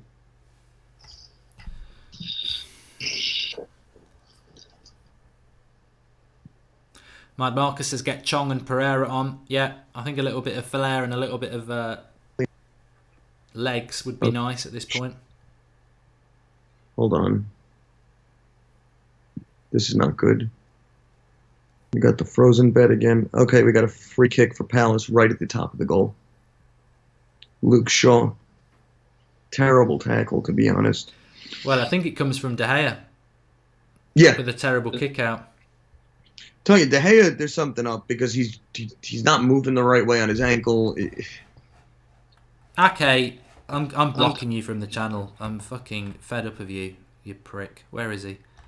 He's already had it deleted. Lucky Mad Marcus deleted it. Mm-hmm. Nothing came of it because... All right, good. Milivojevic with the kick.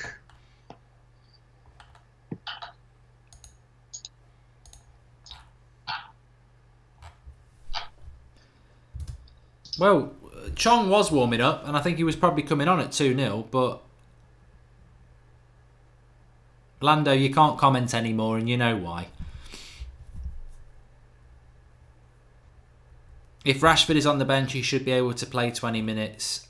Put him on or Chong. We need to score a third. Pereira instead of Fred, says Queen in the North. I think, look, we're just carrying Sanchez. We've said it about Lukaku before, haven't we? Like, sometimes you're just carrying a player. And in a game like this, Crystal Palace are going to be baying for blood. They're playing well as a team. They're going to go for that goal. And you can't carry 10 men. You can't play with 10 men. We've got to get Sanchez off. I don't care how experienced he is. I don't care how much money he is. It's Eric Bailly coming on now, so we've got a little bit defensive. And we got a free kick. Free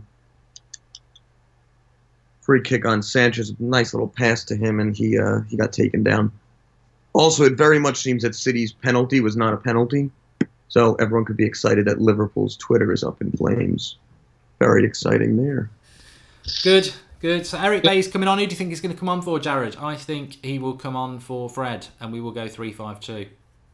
I think it makes sense. Right, like you should pull Fred off at this point. Again, I wish Chong would come on too. We got a frozen. What's going on? Pogba free kick doesn't go in. A nice free kick though. Now Palace making a little bit of a run. McTominay's playing well. Akram says that Rashford's coming on. I do agree with that. I think if he's on the bench, then you don't want to use him, but you've got to use him, haven't you? Because it's an important game. I mean, you don't want to, but what's the other option, right? If you lose the game, you're screwed. I mean, drawing is losing at this point too. You may not have said that, I guess, in the beginning of the game, but being up 2-0 is the exact position Palace was in last year, and we came back and won it. It's interesting though, because Chong was definitely coming on at 2-0, and then that one goal has changed Ollie's mind that no, I'm not comfortable bringing it on. For Sanchez. Has it happened yet? Yeah, and I think that would have been Chong on for Sanchez. So very unfortunate. Probably miss a debut because of that goal. But yet again, Sanchez fails.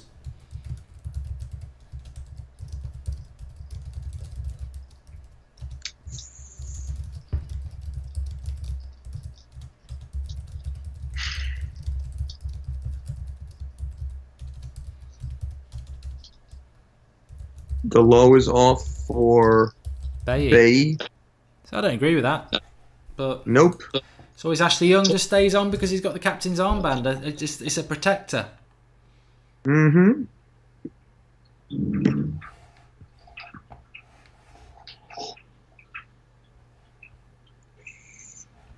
David says Sanchez didn't fail. I would disagree, mate. He's the best paid player in the league, and he does next to nothing every single game. All he does is run around and get the odd free kick. He doesn't do anything. We got a corner for Palace. Simon Folkford says, I'm turning more and more into a United fan thanks to Ollie. I never think that we might have non-United fans. Come over. Come and join United. We've got the best fan channel. We've got a really good manager. Really good fans. Yes. Come and support Manchester United. Okay. Pass the middle for Palace. Oh, good. Yeah, we've gone 3 at the back, haven't we? Obviously, if we've brought Bay on for Delo, will be Bay, Smalling, Lindelof, Young and Shaw will be sort of wing backs or probably more full backs, to be honest. Very nervy. Benteke's coming on as well. Gregory Ho says, is it okay to wish Young and Sanchez get injured? No, it's not. You can't wish injury on players. Jesus Christ. Somehow Barcelona are up 3-0. They scored 3 goals in the second half. Arsenal have won 5-1. Yes. So they'll all be coming onto our stream now or to hopefully try and deliver an L, which would just be great. So Liverpool are winning 4-0, but their goal difference is still worse than City's anyway, so it's just 3 points at the end of the day. That's 4-0. Unbelievable. And 1-0 for Chelsea. I mean, again, I would love a draw in Chelsea-Tottenham. That'd be nice. That would be a great point, wouldn't it? I can just see, you know what, I'm even thinking now, I bet bloody Arsenal beat Spurs at the weekend now. Because it's at Wembley, isn't it? Yeah. So it's not really much of a home game. Although they're well used to playing there, I suppose, now. I've never liked that whole move. It doesn't make any sense that finals are played there and they have now a home base there to some degree. I'm with you, Sophie. It's all about the 3 points now. You know what? I'm going to say it. What was my score prediction in the preview, everyone? 2-2.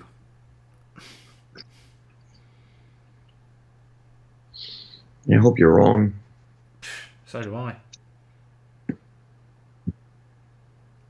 Scrappy from United, though. I mean, even defensively, I think Palace have wasted a lot of opportunities. But, you know, again, I don't really want to analyse the performance that much because of all the injuries. It really is just about trying to get a win, isn't it? Irish Andy says, I would have the opinion that Sanchez should be shipped off before Lukaku. Lukaku can at least score goals and whip across. Sanchez is finished. And Adam Morris says, Benteke hasn't scored in how long? What are the chances that he'll score against us? Well, very high. Normally that's what happens, right? Oh, come on. Yeah, you're right about Lukaku, though, because he does actually, if you give him chances, he does score goals. His build-up play is terrible. He's not particularly fast while he's got this bulk. But I think, you know, we've said it, and Jared said it as well, that he's almost the perfect backup striker that if, you know, Rashford and Lingard and Marcia are out, you can play Lukaku and he'll do a decent job. Whereas Sanchez, we just keep trying with him and we're not getting anywhere. Shaw's got a yellow card. You know, the other thing, and this is part of Solskjaer that no one could really replicate, he was a super sub. So when he tells you that's going to be your role, how can you argue it? It's what he did. So I think there's no one better suited to coach Lukaku in that role than him. Also, Luke Shaw just tackled whoever was coming down on the Palace. Oh, we look very nervy at the back. I don't know what the live comments think, but that's what I'm seeing. Pogba making a run. Oh, beautiful pass to Young. Must be screwed up. Nope, no foul. I mean, it was a foul, but they're saying they just ran into each other. Kieran says that Bay's been brought on to do a job on Zaha. I agree with that.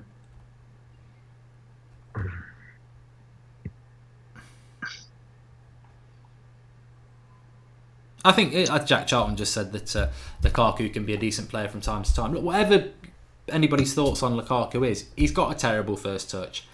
I don't think he's a top 4 player, but he's a 30-goal-a-season striker, and that is a real asset. It's an asset if someone's willing to be a team player in that sense. And I don't. You made the point. I don't think it's a long-term solution. He's not a starter, is he? He's a bench option. Or in a game like this where you've got injury problems, is an option. I mean, we've not played good football today, have we? We've not been anything like the team that we are under Ollie when we've got everyone fit. We're not terrifying Palace. It's just been a scrap. And I think that, you know, give Lukaku chances and don't involve him in the build-up play, and he'll take them, and that's what's happened today. Yeah. Anyway, we're getting closer towards the end, actually. This is good, but also very nervy. Shit. All right, so Daheia's got a goal kick, but something's going on.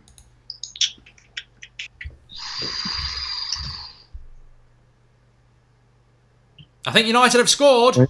We've scored. Ashley Young. This is what I hate about the games when they're not on. Pogba to Lukaku, who held the ball well. Right back to Pogba to Young, who makes up for it and puts it in the back of the net. Ashley Young, 3-1. We're taking the 3 points.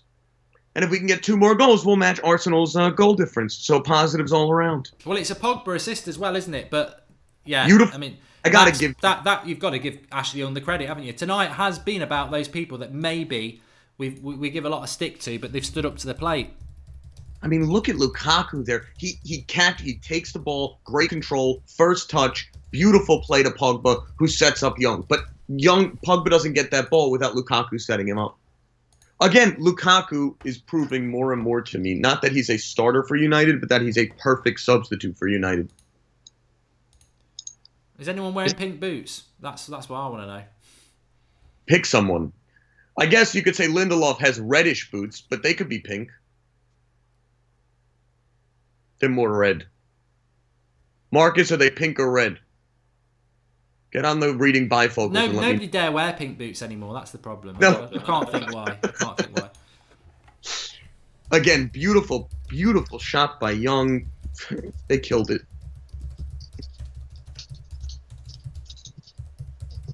Get in there, Ashley Young. Lovely stuff. It's a massive 3 points for United. This is absolutely huge. Yes, and a goal by Chelsea, which is not good. It's phenomenal for a bet, so good for that purpose. I predicted Chelsea would. In fact, everything's gone the way I said. Man City winning, Liverpool winning, Arsenal win, United winning, Chelsea win. I should have gone with a fivefold. I don't think I would have had a lot of money in it.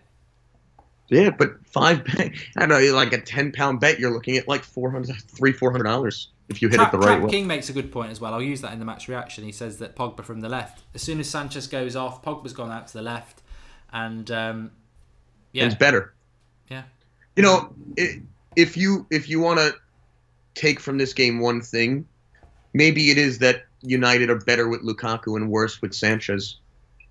Yeah, I agree with that. I think Sanchez is, what tonight has proven is that, I said this at the start, if we were to finish in the top 4 by 2 points, I would look back at this night tonight more than probably most results and say that was a night where anything could have, we could have lost that game, and Lukaku scored a couple of goals. So, he's going to have that on his CV.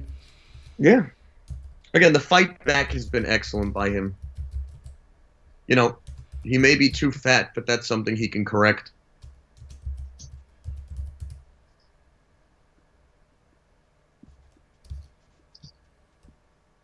Five nothing to Liverpool.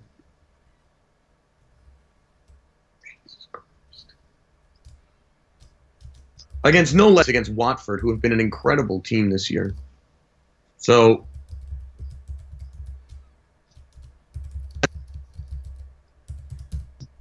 hold on, United.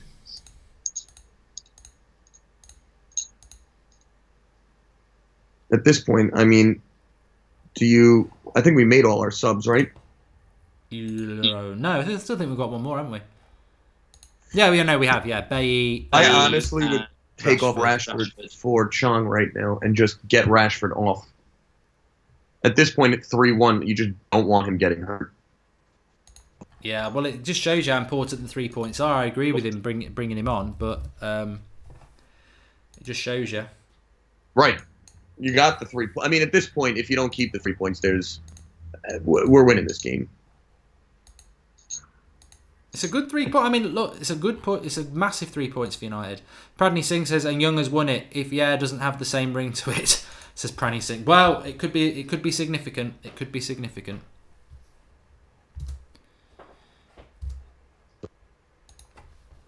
And I think the game's changed a lot in the second half as well. I think, Luke Shaw was probably man of the match at half time, but I don't think second half he's probably dropped off a little bit, to be fair. Yeah. I mean, again, this team and this whole game was about getting a result. They didn't do it. It wasn't pretty for parts of the game. But I don't think we weren't on the back foot for 90 minutes. We were on the back foot for 30 out of the entire game. And again, they recomposed themselves. They scored. There was a team goal. It was nice. That's what you want to see. I think he's bringing Garner on now, apparently. Give him a bit of game time. That'd be nice. But tell you what, to be greedy, it'd be nice if we can just keep that 2-goal cushion as well, because why not 3? It's just a slight boost to the goal difference that we probably didn't expect. Yeah. Garner. Well, this looks like mini Lindelof. And they all seem to be very excited. They're like congratulating him for coming on, which will be cool. Good for him.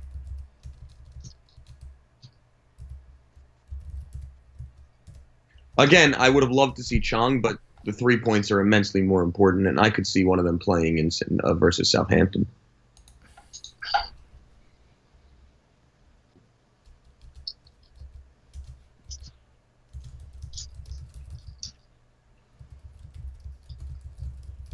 Ooh, Fred just got hit.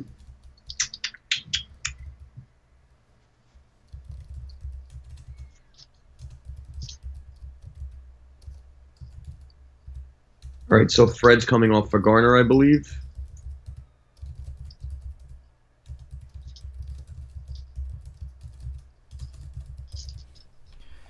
What we got? I've only got a few minutes left, so I think we're safe.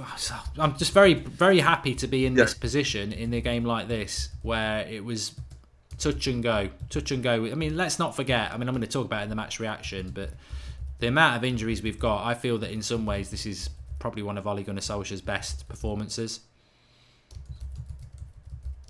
I think, to your point, he makes late substitutions, and he's been given the statement that he's not very adaptable. I think he's proving people wrong.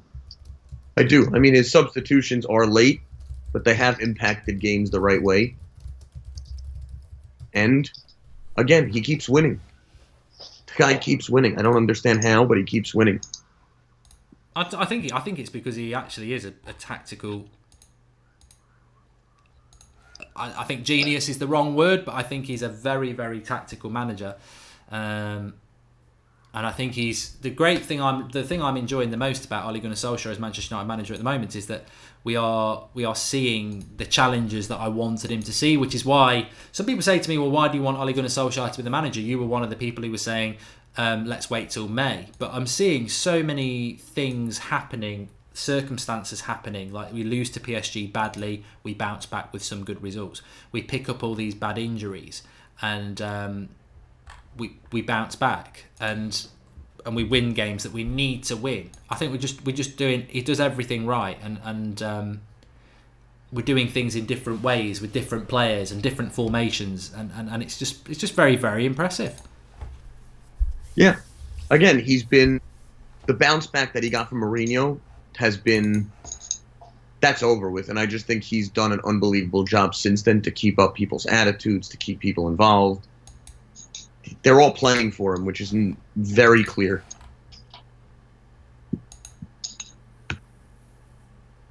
I think we have had a few Arsenal fans join us as well because we've had a boost in the numbers, and I'm sure you were tuning in thinking, oh, go on, Crystal Palace gets an equaliser, but, you know, fair play, Arsenal have had a good result tonight, 5-1 win. And the Spurs result will make them feel good because if they go and then beat Spurs, I don't know what that gap will be, but Spurs are starting to get dragged into that race for top four now, which is interesting.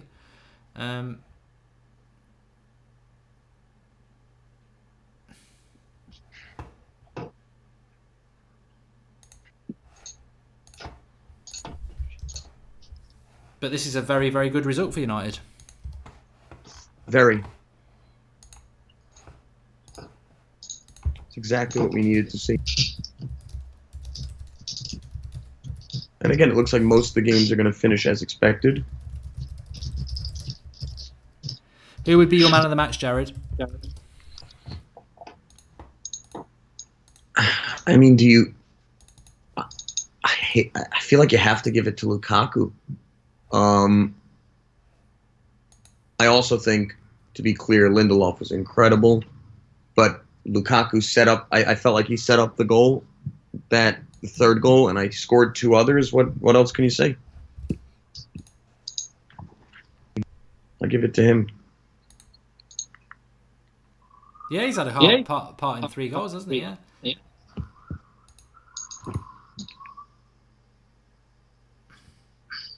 We got 2 minutes left.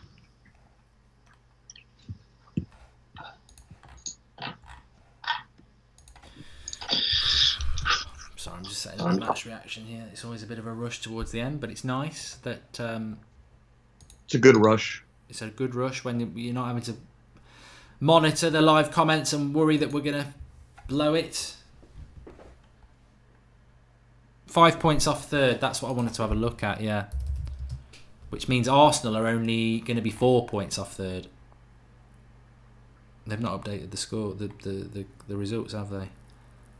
Yeah, so if Arsenal were to beat Spurs at the weekend, they would be 1 point off them. So I don't think Spurs deserve to be pulled into it, but then again, over a whole season, you get what you deserve, don't you? But if there's 2 spots up for grabs, great. Lack of investment in people was a mistake. Pochettino's done well with them, though, obviously, keeping them where they are, but they got a lot of games upcoming. Well, thanks for coming on, Jared, because it's always a quick changeover from full-time to the end of the game. But pleasure, as always. Hope all stays well, and hope we keep winning. I'm sure we'll get you on again soon, because I'm sure there are more games that aren't on the UK TV. Well, pleasure as always. You stay well, Mark, and thanks to everyone in the live comments. Is it full-time, is it? Yeah, I mean, it's 20 seconds away. All right, mate. Well, cheers for coming on. I really appreciate it, and I'll speak to you soon. Pleasure. See you, buddy. Cheers, Jared. See you. Links in the video description for my match reaction. We're very rarely in a comfortable situation like this, are we? Where we're just waiting for the last few seconds to get what is a fantastic result for Manchester United. Really, really big. I think we'll beat Southampton on Saturday. And that 6 points from these 2 games with all the injuries we've got would be absolutely massive. And even I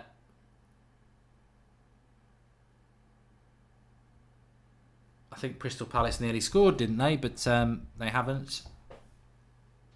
Game over. 3 points, says Carlos Puxter. Join me on the match reaction. Link in the video description. I'm going to be live there in about 60 seconds time. Join me for that, where we'll get my match reaction and all the other thoughts. Full time in the Chelsea game for Spurs as well, and also obviously City have won, so it's a bit. But join me for the match reaction. Link in the video description, and or you can go through the homepage. See you in a moment.